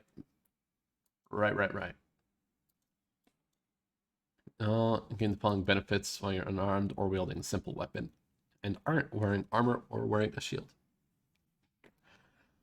They gain all these benefits while naked. Let's see. Bonus unarmed. When you use action to unarmed strike or simple weapon, you can make an unarmed strike as a bonus. Yep. Dexterous attack. You can use dexterity instead of strength. Yep. For your unarmed and simple weapons. Except two-handed weapons. Martial arts die. You can roll d6 in place of unarmed strike damage. Changes as your monk level. Okay, looks about the same. Martial arts, they are moves allowing you to place damage of weapons with martial arts die, but that's in exchange for weapon mastery. This is the exact same, and this is the exact same. Unarmored defense, not wearing armor, it's equal to wisdom plus dex. That's the same. Weapon mastery allows you to use mastery property of two kinds of simple weapons. So you can have two weapon masteries, and when you long rest, you can change them both.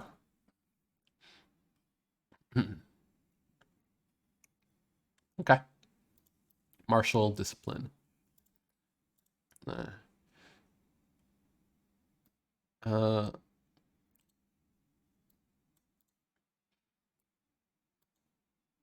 This is just the same but reworded.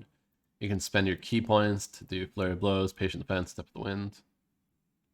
When you spend this point is unavailable. Yeah, restores on your rest long rest. You still regain all of them on short rest. Center martial saving throw. Saving throws is based on your wisdom. Flurry.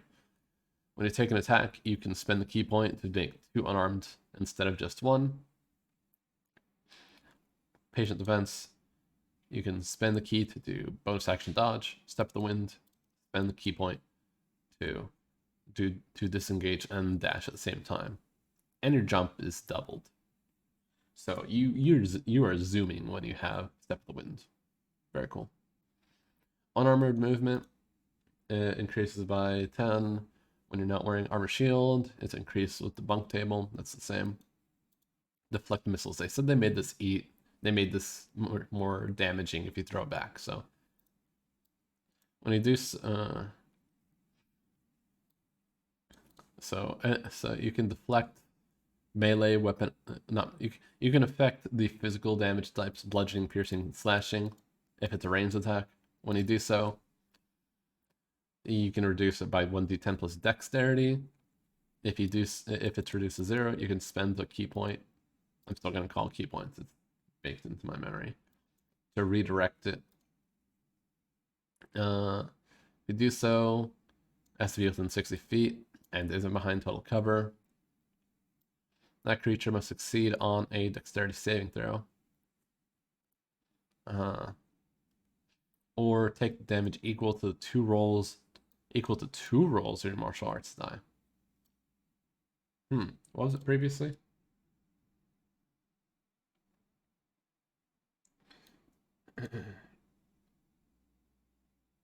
With the weapon.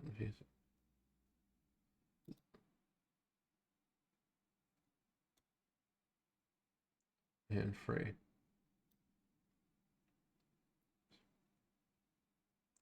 Doesn't it specify? To a weapon. I guess previously it was like a D4 or something. You make a ranged weapon attack with a weapon or piece of ammunition you just caught. I don't even know how much damage an arrow is supposed to deal, so it's good that they clarified that, and also they probably hugely buffed it. It's double your martial arts die. Same as the damaging type. And it's 60 feet. It used to be 20/60. So it goes all the way up to 60 without getting disadvantage. Very cool. Get a subclass at level 3. Slow fall reaction. You can reduce equal to 5 times your monk. That's the same. Extra attack. Stunning strike. You can use it once per turn, and stun conditions still your start. Yep. Very sad. Empowered. Whenever you deal unarmed, you can deal. So at level 6, you can straight up just do force damage instead of physical, instead of bludgeoning with your fists. Force or it's normal. That's that. Why wouldn't you want to do force? Force is like the one like almost never resisted type. Better bludgeon. Yeah, it's literally better bludgeoning. Like, so I want to see why you wouldn't use force. Like the one time the enemy resists force, like, huh? Okay, let me try bludgeoning. Then you realize it's the enemy that like resists everything or something. Like, so it's like at that point you just permanently switch your punch attack macro to always do force damage. Let's see, evasion. When you're subjected, we already know what evasion does. Heighten the metabolism. If you spend 1 minute resting, you can give yourself benefits of short. Huh? Better bludgeon. When enemy resists force, it's when you fear. Yeah, if something resists force, it means you're fucking around and you have found out, or at least you're about to find out. Although heightened, okay, Rust, read with me here. You spend 1 minute resting, you can give yourself benefit of a short. That's kind of. I feel like that's actually usable. Like like maybe you're rushing somewhere, or like maybe you're like, I don't know, maybe your friend's like doing a teleport spell to like do cross country help on an invasion, and you really don't have time for a short rest. Man, imagine how a feature that just lets you have the benefits of a short rest within that casting time. That's crazy, dude. That situation would never come up, but it'd be really helpful if it did, right? uh, for anyone possibly lurking. It says there's 2 viewers, so I assume there was a situation we had like that. But yeah, it's pretty niche, but it's cool, thematic. So you can get a quick short rest off meditation. Acrobatic movement. When you're not wearing armor or wearing a shield, you gain the ability to move along vertical surfaces and liquids without falling during your turn. Yeah, that's the same. Through sheer force of will, you can use bonus action to remove one of the following conditions: charm, fright, and poison. Okay, so just straight up, it doesn't. Wait, there's no limited uses. It's just bonus action. You can cure yourself of being charmed, of being uh, enticed, spooked, or vomiting your guts out. That's actually that's pretty good. That's pretty good. It's just free. Then disease 2014, monk and paladin both gain immunity to disease. Removes from playtest version because the word disease doesn't have a solid meaning in the rules, and for years it's been delivered through poison. Game will continue the condition in that fashion. All right. Deflect energy. Any ranged attack. Any ranged attacks. You can now use deflect missiles feature to against any. So you can redirect. You can redirect the fucking firebolt. You can slap a firebolt back in the direction of that Wizwaz. Very cool. Disciplined survivor. Disciplined survivor. And your physical, mental, blah blah. Proficiency in all saving throws. Additionally, whenever you make a saving throw and fail, you can spend the key point to retry and take the second result. Meow. Perfect discipline. When you roll initiative, you regain 4 discipline points if you don't have any. Gain the best spirit defense. Bonus action, spend 3 points to bolster yourself for 1 minute. During that time, you have resistance to all damage except force. You can spend the bonus action in the beginning of a combat to like get resistance to everything. What? What? Oh, right. Level 18. Of course. I mean, level 18, you do crazy shit. Makes sense. Defy death. If you drop to 0, you can spend 4 points, then roll 4 martial arts die, and you can heal for that. Each time after you use a feature, the point cost increases by 2. When you rest, it resets. The enemy casts power kill the monk. No, you.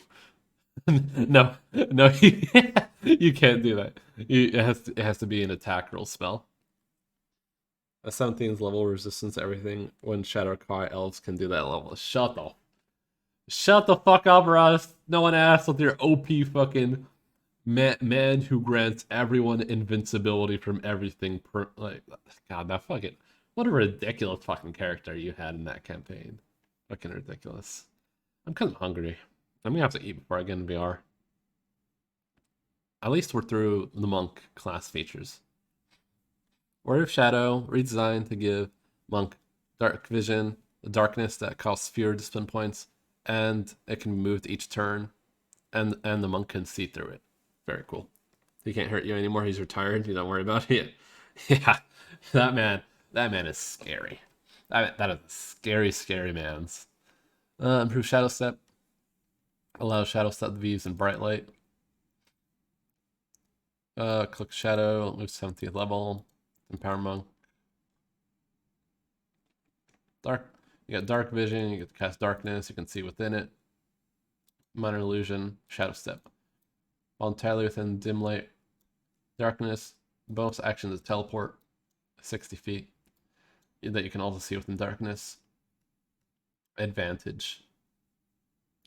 So, sort of like the trickery domain thing, right? Or no, it's some. I feel like I read something just like this earlier, or you teleport and have advantage on attack. Maybe it was a druid thing. Druid Moonlight Step. Druid had Moonlight Step, and it's the exact same thing. Yeah. Let's see. Improved. I don't really care to read the rest of this. I don't really care for Shadow Monk that much. Where the elements apparently got a huge buff. Elements replaced. New feature. Elemental attunement. New feature enhances unarmed strengths with elemental powers. Man, I think as far as this goes, the more I want to skip because just I'm hungry. Plus, I want to. I feel like I'm done, but oh fuck, I want to keep going. I want to finish this all today. I was hoping I could get through this all today. I also want to know if Rogue is in here. Yeah, Rogue. I think Rogue is in here. Elemental attunement. Honestly, I still don't care. I don't care for Monk, Elemental Monk thematically, so we are just going. Open hand though is interesting and it's shorter. So open hand technique. It requires saving throw for all three effects, not just two of them. Holds the body, requires bonus action rather than action. Can be used more than once per long rest. Healing tied to your martial arts and wisdom. Fleet step. Replace tranquility. Including palm, no longer able to deal an uncapped amount of damage. Understandable. Have a nice day. Reducing a creature with any number of hit points to 0 eventually, which was too powerful. Yeah, no, I mean, Quivering Palm was kind of when you read it, it was hard to believe just how scary that can be if it lands. Open hand technique. Whenever you hit a creature with flurry of blows, you can do something. Gotta do con save or it can't take reactions. Push. You can push 15 feet away. Topple. Well, strength save or be pushed 15 feet. Topple. Save, dex save or have prone. And this is just free on top of flurry of blows. Very cool. Oh god, there's also Paladin to go through. Oh. Well, I mean, Paladin and Rogue we already read about, so I'm not gonna like actually read the whole thing. Heal yourself, bonus action, spend the point, roll martial art die, get hit points. Equals to the roll plus wisdom. Use the equal to whatever. Fleet step. You can use step of the winds option without spending any. What? You can use step of the wind for free.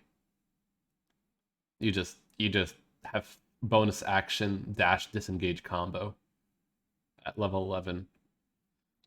There, you have dash plus disengage as a bonus action, just for free. That's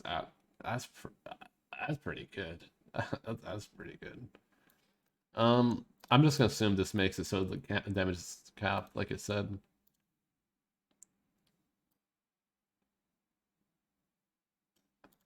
I was gonna say. Taking. Let me double check what that did, how much that did, because I remember it being uncapped, but.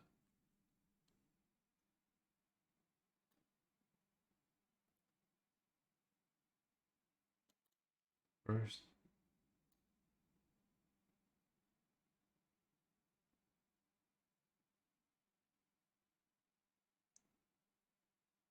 Oh, okay. If it fails, it drops to 0 hit points. Was the old one. You just outright drop something to 0 hit points if you had Quivering Palm. Now it's like now it's one now it's like the failed damage or half damage, which is a huge nerf, but understandable. Paladin, let's check the changes. Lay on Hands is bonus action. Spellcasting, 3 noteworthy changes. Spell prep is yada yada. Can change 1 prepared spell. Paladin can only change 1 prepared spell per long rest. Oh wait, they used to never be able to prepare spells, right? So you can change 1 per long rest. Cantrips no longer included. Paladin instead gets so they lose cantrips. So in the previous UA they gave Paladins cantrips. Now like no more. But you do get weapon master. You get weapon mastery. Yeah. Yeah. So Paladin Smite, formerly called Divine Smite, now gives you a list of Paladin exclusive Smite spells, and Divine Smite is also considered a spell now. Channel Divinity, new role. Sidebar, that's the thing from Cleric earlier. Subclass matches the old. Or Protection returns 6th level. It's inactive if you're incapacitated though. Abjure Foes now does nothing on successful save. Or Courage returns to level 10. Radiant Strikes works in melee weapons and unarmed strikes. Restoring Touch moves to 12th or 14th. Divine Conduit removed favor for our expansion level 18. Okay, let's take a peek. Weapon Mastery. You get 2 kinds of weapon masteries, replace them with Long Rest.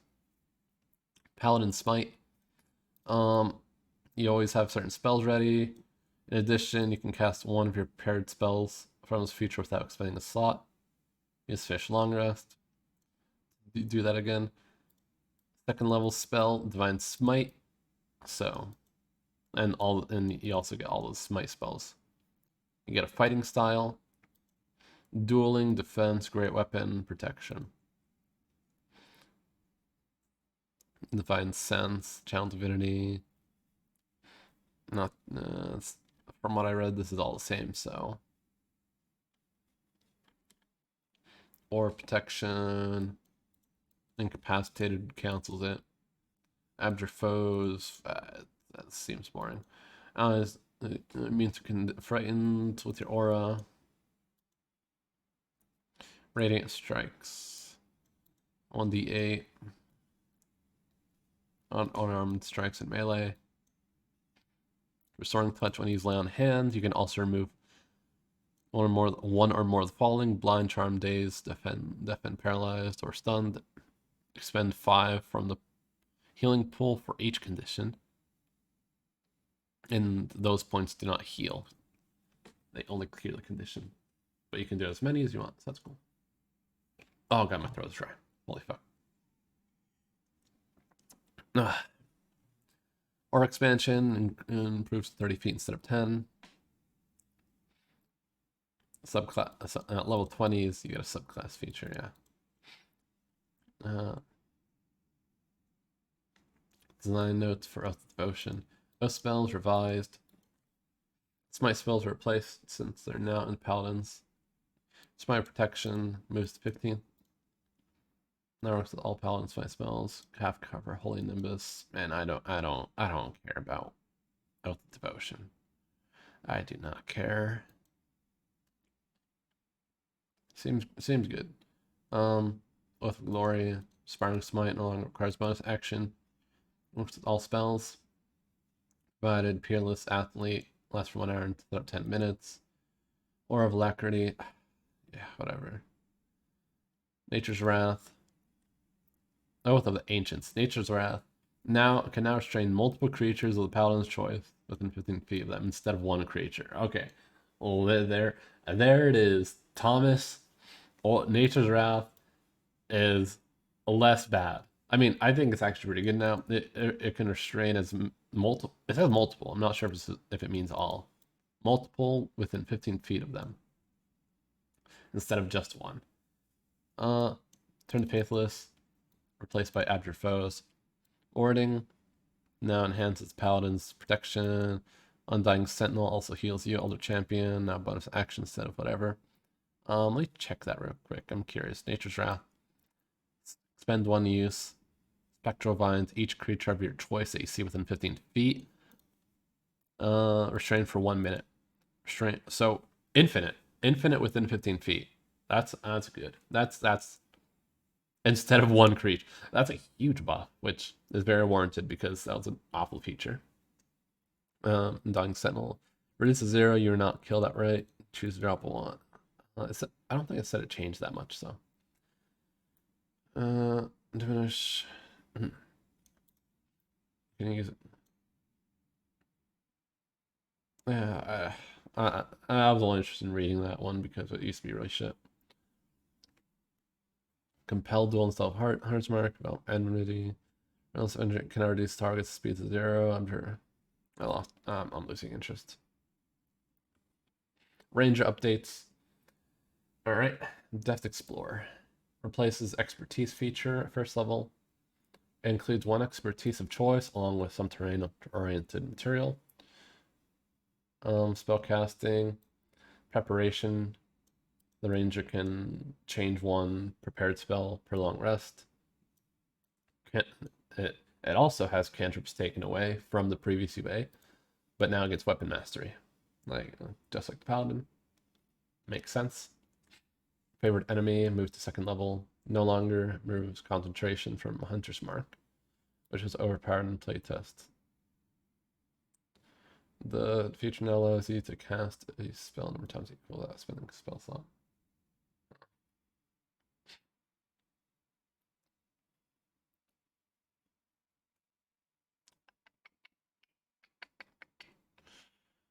Oh, there's more, right.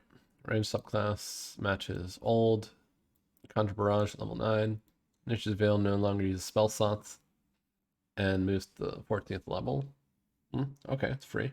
Cool. I mean, it'll probably cost an action or something, but or maybe bonus action. Goes 10 hit points. as an attached color and everything.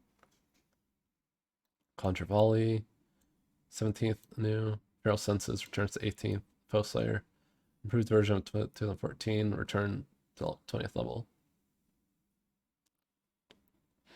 Okay, let's check those features. Except for spellcasting. Weapon mastery. How many? 2 weapons. Yep. Favorite enemy. Adapt at focusing on a single foe. Always have Hunter's Mark prepared. Cast it number of times equal to your wisdom without spell slots.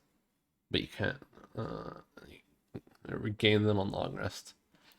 You got a fighting style, archery, defense, dueling, two-handed.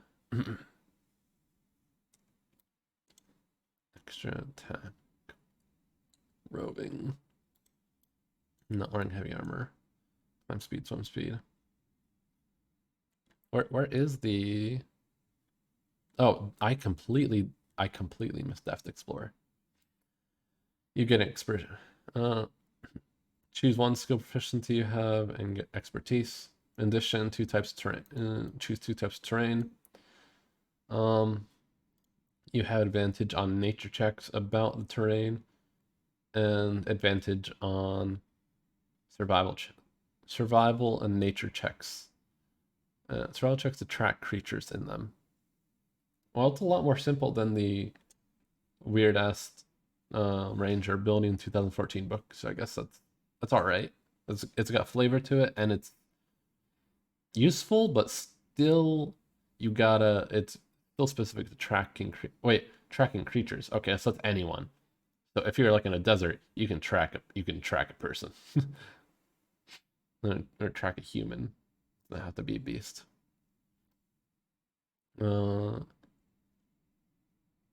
I think that's a good flavor to add. When you finish long rest, you can meditate and replace chosen terrain. Yeah, I think that's a good way to add flavor. I like that. Sounds pretty good. That's a good direction to go with that. I think I like it.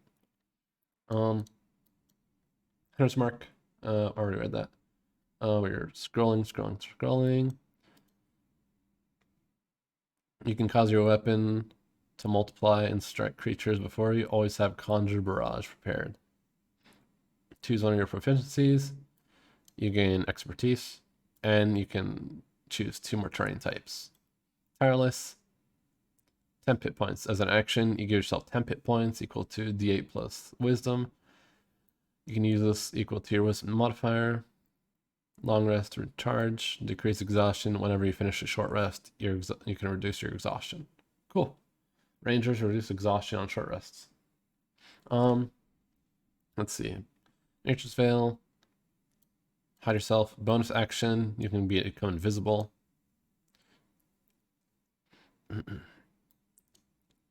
Until end of your next turn. You can use this feature a number of times equal to wisdom. Long rest to recharge. Always have Conjure Volley prepared. Feral Senses. You have level 18, get 30 feet of blind sight. Foe Slayer. When your attack roll misses the target of your hunter's mark, you can add your wisdom to the attack roll.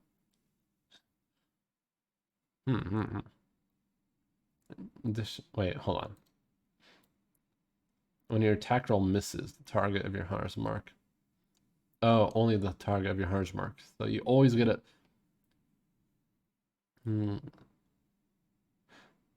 Addition, whenever you hit a target with an attack roll and deal damage to it, you can add your wisdom. Okay, so you always hit the target with that. So on your hunter's mark, target always takes damage equal to your wisdom modifier, and you always add your wisdom modifier to the roll. It says when you miss, you add it, but it's like that's the same thing as just always adding it, right? Like there's no reason why adding more makes a difference. Like you can't suddenly critical hit by always adding your wisdom. So it's like you always add it. If you miss, you add it. If you don't miss, you didn't miss. But if you added it in the first place, that's a dumb wording, Wizard of the Coast. That's just dumb wording. No, I don't think it like does anything. Okay. Beastmaster. Return from Cauldron everything well received. Prom Companion. Exceptional training now lets you command Beast using bonus action. To dash, dodge, help. Beast Fury now allows your Beast to benefit from your Hunter's Mark spell. Okay. That's cool. We'll skip. Dread Embouchure. Honestly, I don't care to read Gloomstalker. Hunter. Now contains features 14 giant killer have been named. I don't care.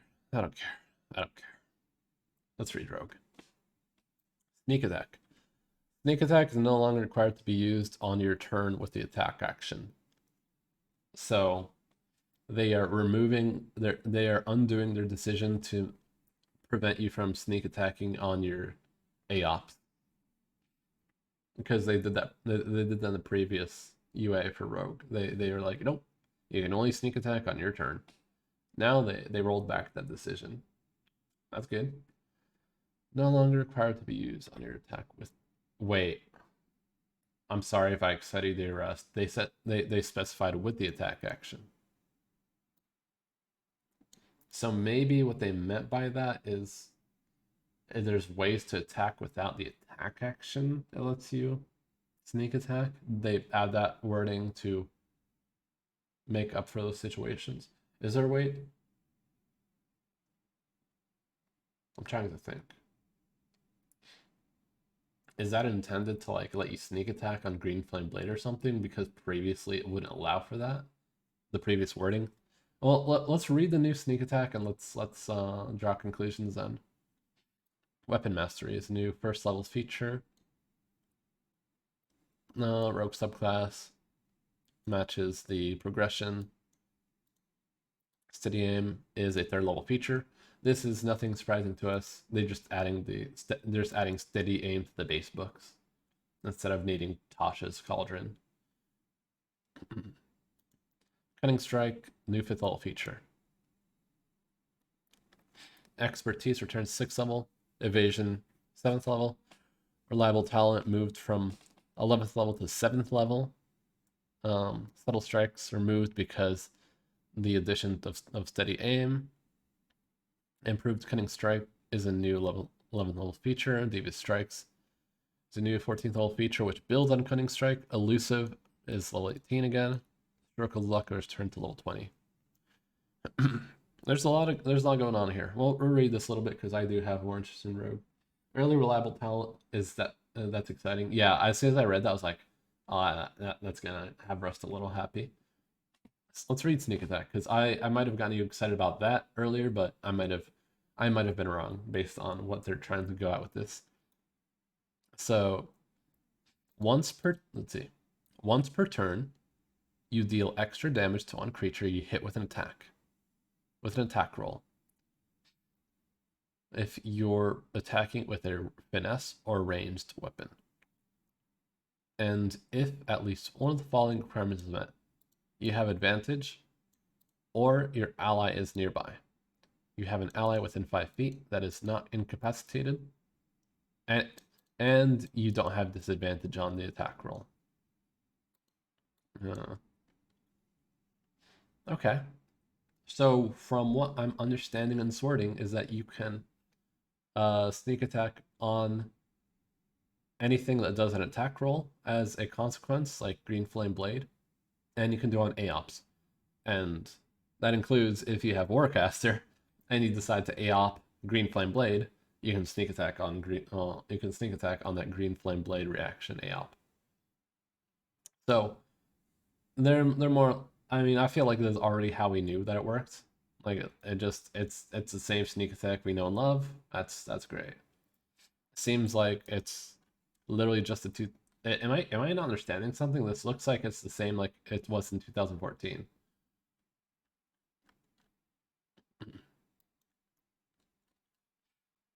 Did you have to use attack action on the 2014 version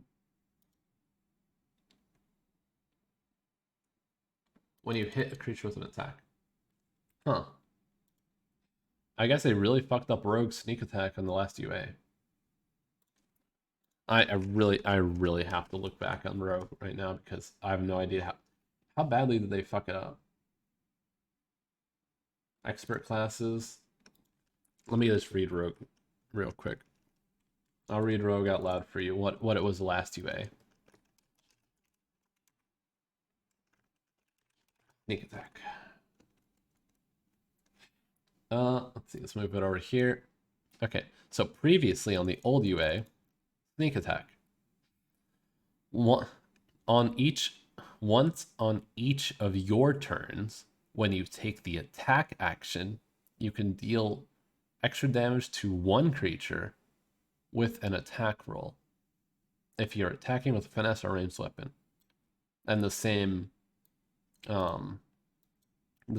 requirements for either advantage or your adjacent ally.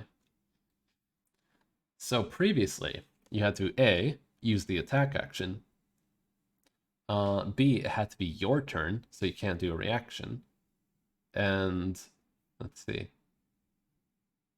Once on each of your turn, it could only be one creature, which I think they omitted, right? I'm not sure. Let me double check. One creature is still here.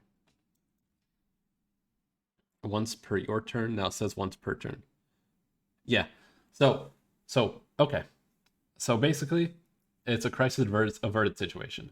I'm not going to be happy about this because what they did is they unfucked sneak attack. They unfucked sneak attack. So, good. No, I'm not saying good job either. You should have done that, but you should not have taken that was really you can't bully that rogues like that Wizard of the Coast like AOP sneak attack and also forcing an attack action. I don't know what you were thinking back then, but that wasn't it. It's back to how it used to be. That's okay. Now it's expected and needed. Thieves can't the same thing. Weapon mastery.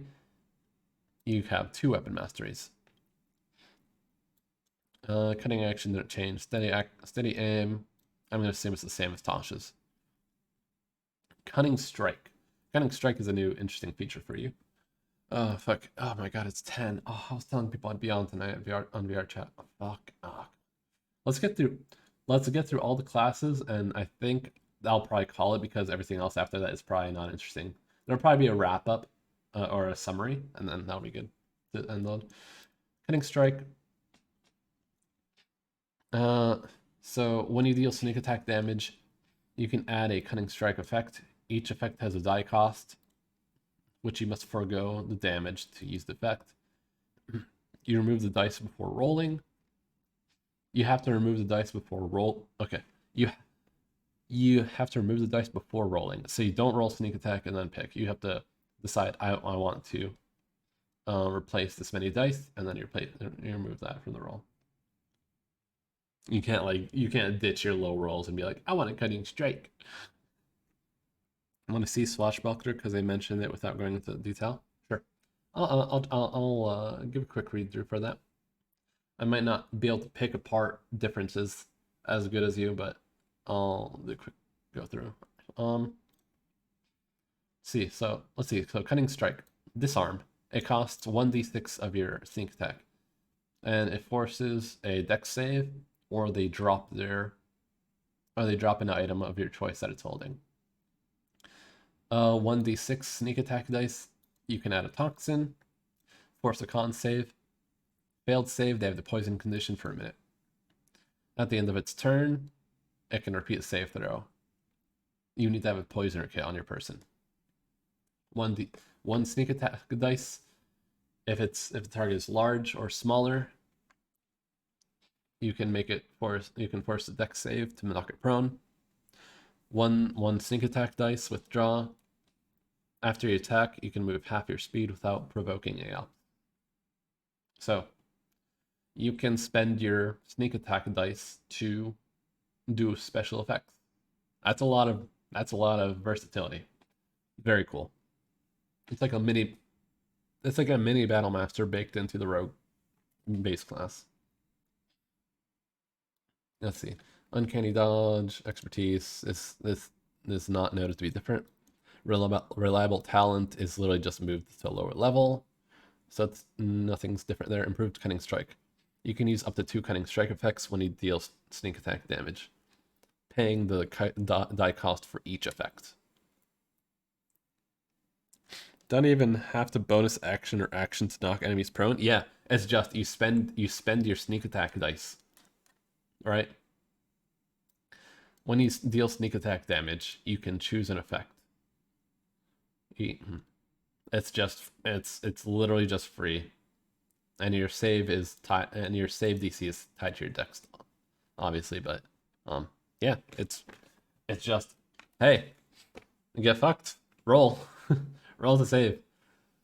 Of course, it's only if you can sneak attack, which means you have to land a hit.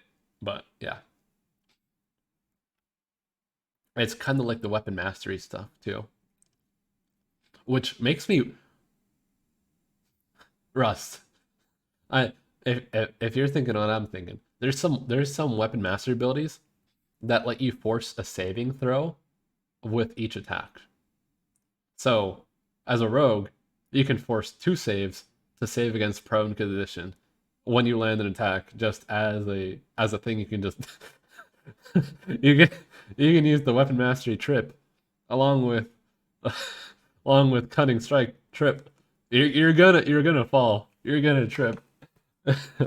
You're gonna fucking trip it if a rogue is gonna be an asshole like that. That's funny. Level 14 though. Devious strikes. You have practiced new way to use sneak attack deviously. You can do a devious little action, and that is bowling. That is a lot of bowling. Following, so you get new Cutting Strike options at level 14. Daze. It costs 2 dice. Con save will be dazed until the start of its next turn. End of its next turn. Knockout. It costs 6 sneak attack dice. The target must succeed a con save, or it becomes unconscious for 1 minute, or takes damage. The unconscious target can repeat the save at the end of its turns. Obscure. 3 sneak attack dice. You strike near the eyes, dex save, or else be blinded until the end of its next turn. Those are some very interesting effects, but also it makes Rogue that much more complex to play. Having all these effects and having to consider them all, like, while interesting, it's like it's baked complexity into the rogue class as a whole. Which, while versatility is nice, complexity is like, oof, it's kind of difficult to wrap your brain around. Rogue used to Rogue, from my understanding, was kind of straightforward. It's like make sure set up your sneak attack and consider your other features, but it's not like anything crazy. It's a lot of utility, but definitely makes it a little more difficult to play. Slippery Mind, you gain proficiency to Wisdom and Charisma saving throws. Let's see. Elusive, you're so elusive, evasive. No attack roll has advantage against you unless you're incapacitated. Stroke of Luck, Uncanny Luck. If you fail D20, you can turn the roll into a 20. Use this feature. You can use it again on a short rest. Cool. Very good feature. So it's a level 20, so it's expected. Arcane Trickster. Spellcasting now uses Arcane list rather than Wizard. And there's no School of Magic. Let me not get excited. It uses the Arcane Spell list. And there is no School of Magic restriction after 3rd level. After 3rd level. What did Wizards of the Coast mean by this? Moreover, the rogue can now change one cantrip when gaining a level. And the rogue can use an arcane focus. Okay.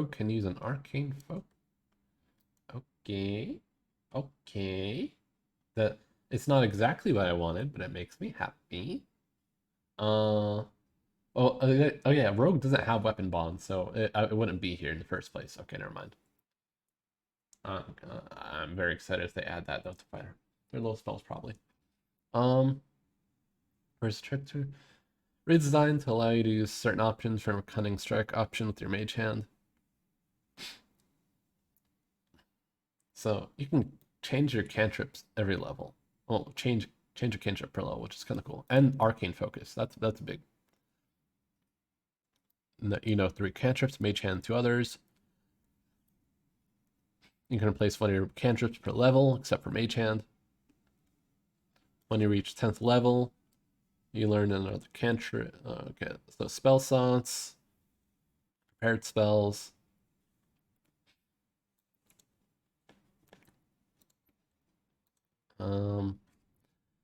Paralysis spells available. Choose 3 first level spells from the arcane spell list, 2 of which must be from illusion and enchantment. From enchantment and illusion.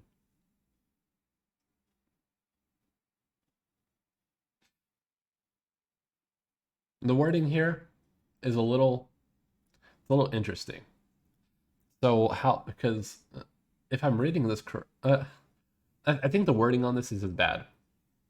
Because if they intended to say that you have to learn 1 enchantment and 1 illusion spell, then it's really confusing. You have to learn 2, which must be from enchantment and illusion, not or. So you can't pick 2 illusion or 2 enchantment. But if they meant that, they should have said or there. So I guess you have to have at least 1 enchantment and illusion spell, and then the 3rd one is any spell, and then the rest, it can be from any spell, right? Choose from arcane that matches. Yeah, so then you can learn anything. I don't like that wording. They need to clarify that a little better, because they're always very explicit in like numbers and certain things.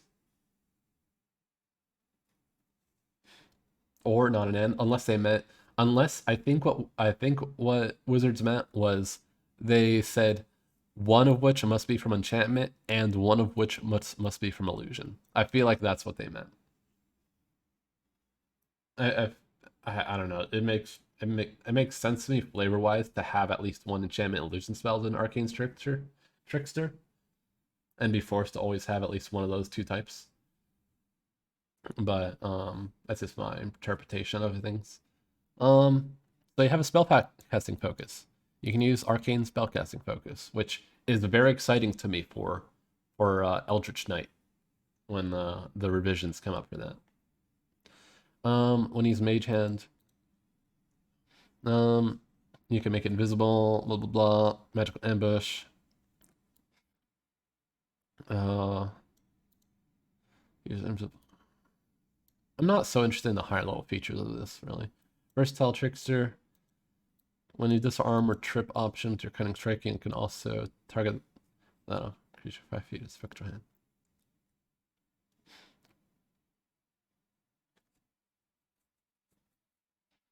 Okay. Spell Thief. I don't think they changed Spell Thief, right? Yeah. They didn't mention anything. Assassin. They mentioned a lot of change for Assassin.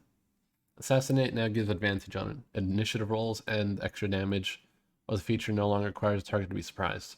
So, you can fuck up somebody. You can fuck up somebody on initiative. Probably. Infiltration, expertise. Combines and Policy from 2014. And Venom Weapons, new 13th level feature, allowing you to use benefit from your poisonous kit. This strike no longer requires your target to be surprised and sterilizing your sneak attack. And Venom, when you use poison option, cutting strike, you also deal 2d6 poison damage. Ignores poison resist. Death strike, when you hit sneak attack on the first round of combat, con save, or it takes double damage, or attack damage is doubled. Okay, very cool. Swashbuckler. Attention, Rust. Swashbuckler. Changes. Panache, Panache, I don't know. Has been redesigned to apply its effects through Cunning Strike. Okay, I don't know what it was. Dashing Strikes. Replaces Elegant Maneuver at 13th level and gives you additional Cunning Strike options. Master Duelist has been redesigned to allow you to make additional attack, provided you meet the requirements. Fancy Footwork, unchanged. Rakish Audacity, unchanged. No, you don't have to. Panache. You have practiced new ways to use sneak attack. You get new cunning strike options. Goad. It costs 1 dice. Target succeed a whiz save, or until the end of the next turn has disadvantage on attack rolls against anyone besides you, and it can't make AOPs on people other than you. So more or less taunt.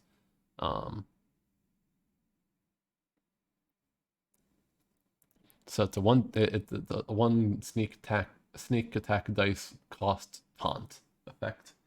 Mostly the same, just tied to sneak attack. Each creature of your choice within 30 feet of you must succeed a wisdom save or have charmed condition until the end of your next turn.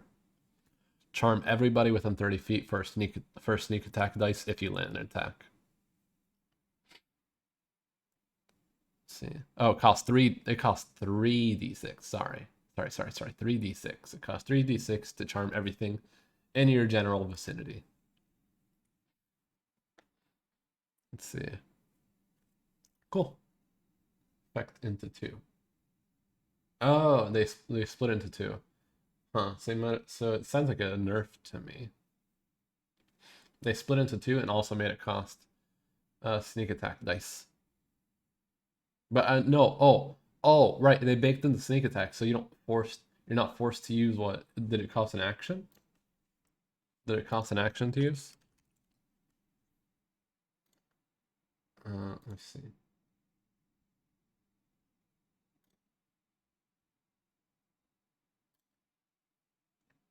Yeah, you just use an action. Honestly, seems better. It's like using those class features that like use a whole action. It's always like so hesitant to use because like, do I really want to pass up on sneak attack? That this way you can just pass up some sneak attack damage. Still do attack damage, especially with your high level and have magic weapons, and it's still usable. So seems good to me. 17th level, Master Duelist. Immediately after you sneak attack, you can make another attack against the same target, provided you are 5 feet within it, and no other creatures are within 5 feet of you. Huh. So you get extra attack if you're dueling. Another attack. Except it's not called extra attack, so it probably stacks with extra attack. So if you're a pal, say you happen to be a funny little fellow with paladin multi-classing, you can attack twice when you use attack action, and when you use a sneak attack, you can make another attack against the same target if no one's near you. Interesting. What funny little guys could possibly exist with such a multi-class? What silly little fellows. And then it's 17th level. It's 17th level rogue. So that ain't happening. But I mean, it's never happening because 5th level is the extra attack. So silly me. I didn't read that hard enough. Extra attack's always going to be at 5th level, so you're not ever going to have that stack. All right, but still, cool. You get rogues. Swashbuckler pures, swashbuckling mains get extra attack through some special means. Thief. Oh man, where do I cut this off? Is rogue the last one? It is. Okay. We're almost there. We're almost there. We'll read thief a little bit. Fast hands now lets you use object action instead of search. It also lets you use magic action to activate a magic item. Very cool. Very good. Lets you drink potions as a bonus action. Second story work now lets you move along ceilings without an ability check. And it causes you to use dexterity, not strength, for jumping. Interesting. You can jump with dexterity and you can be a fucking spider. That's... Huh. Oh god, my throat is so dry. Supreme Sneak. New functionality. Sacrifice sneak attack dice to remain hidden when you attack. Thief reflexes restored. So fast hands. Let's take. We're gonna read these because thief seems interesting. Used to let you reroll and miss with advantage. Okay. Master Duelist nerf. Immediately after you sneak attack. So you have to land your attack to get a second attack.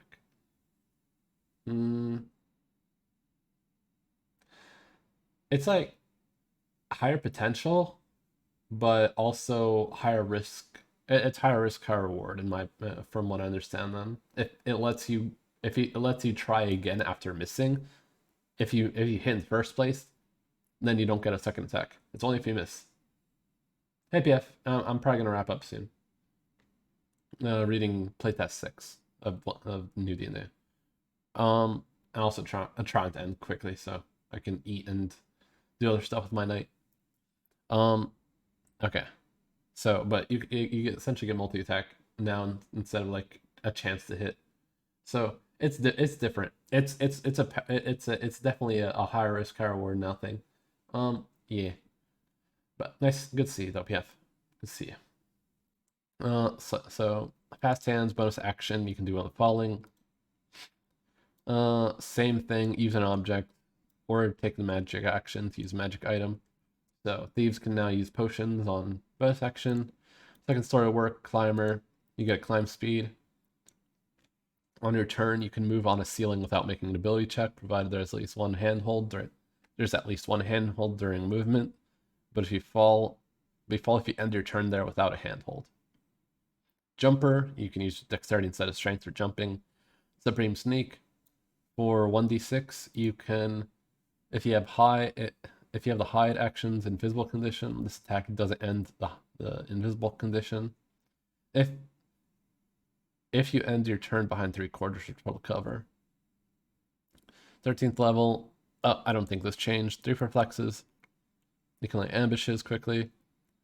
You can take 2 turns during the first round of any combat.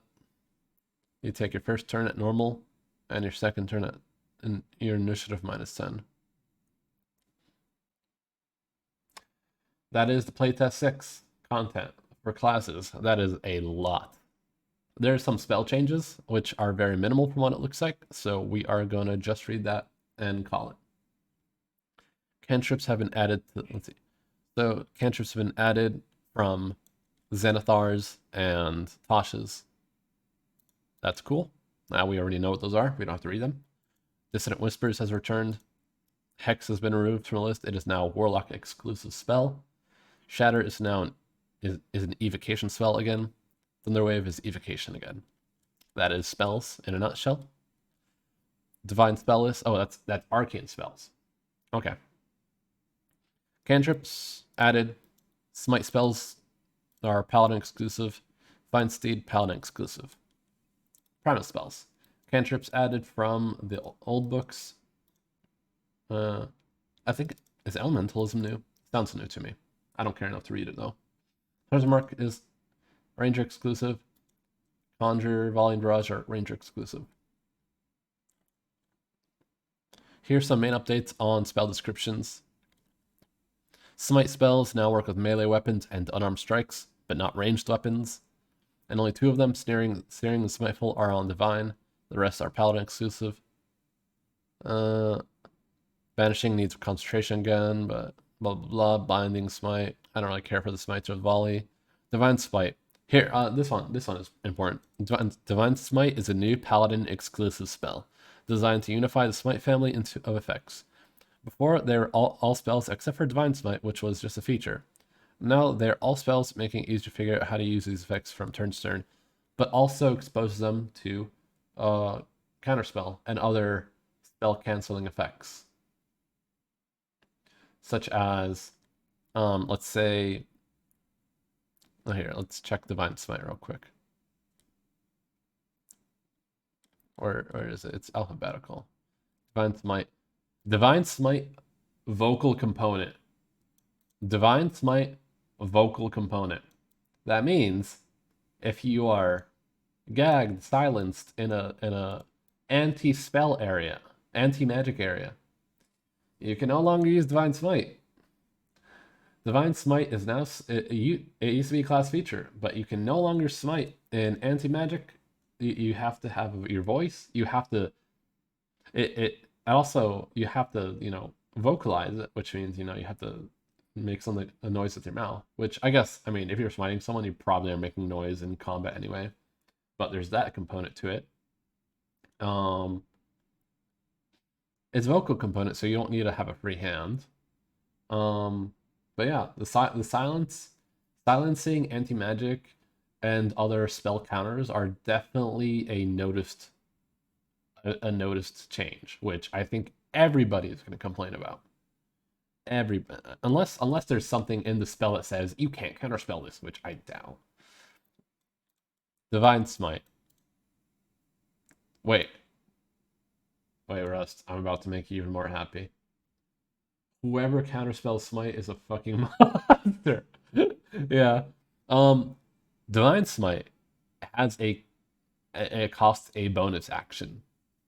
Divine Smite costs your bonus action, which you take immediately after hitting a target with a melee or weapon or unarmed strike. It costs a bonus action in reaction to hitting someone. Bro, they orbital nuked Divine Smite. Bibbidi bobbidi. Bro, they butchered Divine Smite. They straight up butchered everyone. My soldiers, my 2 fellow soldiers in here, PF and Rust. We must give this a very extreme dislike on their survey. That is awful. Like I get it. They took away your ability to Divine Smite every hit. Okay, cool. Why couldn't you stop there? The horse is already dead. It's already on the ground. You're kicking while he's down. It's now exposed to anti-magic capabilities like the ones we talked about earlier. It costs a bonus action. you have to have a verbal component, which includes a bunch of new stuff. As you hit a target, you take does 1d8 extra radiant. Um, Man, that's just. It doesn't even include the thing about doing extra damage against undead. Oh, never mind. The damage increases if it's fiend or undead. Okay, so you get to do extra damage to fiend, but it's neutered. Mega nerfs the rogue paladin multiclass too. Yeah, mega nerfs. Can't even study. They're doing a really weird thing with class features. Like in the wizards in the wizard, they made a bunch of like spell modification features, spells themselves. Everybody turned their head at that. They're doing the same with Divine Smite. It's like they are trying to spellify a lot of things that look like spells, but they add a lot of consequences that nobody likes. Um, because they both don't make sense and also ruin the class fantasy to some degree because they're spells instead of features. So can't even steady aim, follow smite. Yeah, shit. There's a lot of implications to forcing a bonus. That's so that's this one has probably the grossest part of it. The spell we can cope with. The vocal component, whatever, we can cope with. But bonus action cost is insane to me. Look, I don't mind them making a spell make sense, but it doesn't need. Yeah, that's what I'm saying. That's what I'm saying. That's that's nasty. That's really that's awful. I'm just gonna keep scrolling because that's the only thing I want to read, and that's oh, I knew I should have read that. I They said we made it a spell, teehee. That did not cover that did not cover exactly all the implications of what that did. Because a spell needs a certain action. There's been no spell in existence that's free to cast. So I should have seen that coming, but at the same time it's like, oh, what the fuck? um let's see if there's any feat update notes. Ability score improvement now allows an ability score to go as high as 22, even if it's taken at level 19. So ASIs can go up to level. ASIs let you go to 22 now instead. That's cool. Fighting style now has prerequisites of having the fighting style feature. Uh, Protection, return to posing disadvantage. Gonna leave us such a stinky garbage note. Yeah, I'm sorry, man. It's at the very end here, man. That's fucked up. That's fucked up. ASI, hey, yo, ASIs, you can go to like 22. You can make your ability scores go to 22. Hey, isn't that cool? Isn't that cool? Isn't that awesome?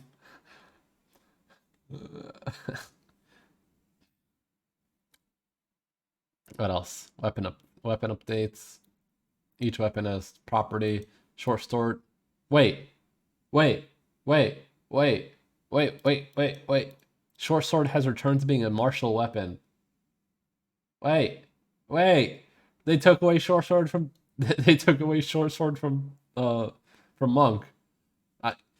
I I remember earlier I was talking about like, oh, well, they didn't mention short sword in the monk proficiencies because they turned short sword into a simple weapon. Now they're going back on the decision. I don't know if it was intended to take away short sword from monks, but they did that. That sounds that's Brian. I wonder if there's two design. I wonder if they forgot that they removed short swords from monks description because they added simple and then later rolled back this short sword from being a simple. Man, uh, there's a lot going on here. Net uh, let's see. Trident damage, lance, war pick, musket, and pistol. Light. The light property now appears in the weapon properties section rather than gloss. Oh, I don't give a fuck. This is all the same, right? Oh, let me read Nick real quick. When you make when you make an extra attack light weapon property, make it part of the attack action instead of bonus. still the same. I don't think there's any other change notes. Yeah, it's everything. That's a wrap. That's a wrap, boys. That's a wrap. What a fucking playtest. There's some ups, there's some downs, and there's some what the fuck did he do to this class? I can't believe he neutered it. They returned Sneak Attack to its former glory. They orbital nuked Divine Smite. And they made Monk different. Monk needed a lot of changes. And honestly, short swords, losing short swords isn't that big of a deal compared to what they got in return. So, yeah. But interesting stuff. I'll probably be rereading all this when the surveys open up because that was a lot to cover. But overall, there's a lot of interesting stuff in here. I do like that they rolled back the prepared stuff to make it so it's not as annoying. But there's a lot to complain about still. So fun stuff. Thanks for chilling with me. I had a lot of fun talking to you guys in between reading shit. So it made it that much more fun. But yeah. I'm probably gonna hop on VR chat there and hang out with people and unsober myself. So also my neck hurts and I'm hungry. So I'm gonna stretch, I'm gonna eat, and then I'm gonna get wasted. So yeah. I'll catch you guys later. I might play Resident Evil on Sunday, I think. I'm really busy Saturday. I have like I have some family stuff in the morning, then I have D&D, and then I have some stuff I want to go to at night. A little VR chat event. And then Sunday I'm pretty free. So I think in the morning I'll play some RE4. Yeah. Bye-bye. Yeah, oh yeah, I'll be alright, remember. Saying bye-bye to everyone and explaining why Saturday's gonna be like to someone who's gonna be there. Fucking stupid. Yeah. I'll catch you tomorrow at D&D and PF. I hope to see you sometime eventually. Cause I don't see your ass anywhere, man. And for her, whoever is the third random person that came in here, probably left already because now it says 2 viewers again. Bye anyway. Bye bye bye bye bye. Good night. Good night. Good night. Bye bye. Good night. Bye bye. Good night. Bye.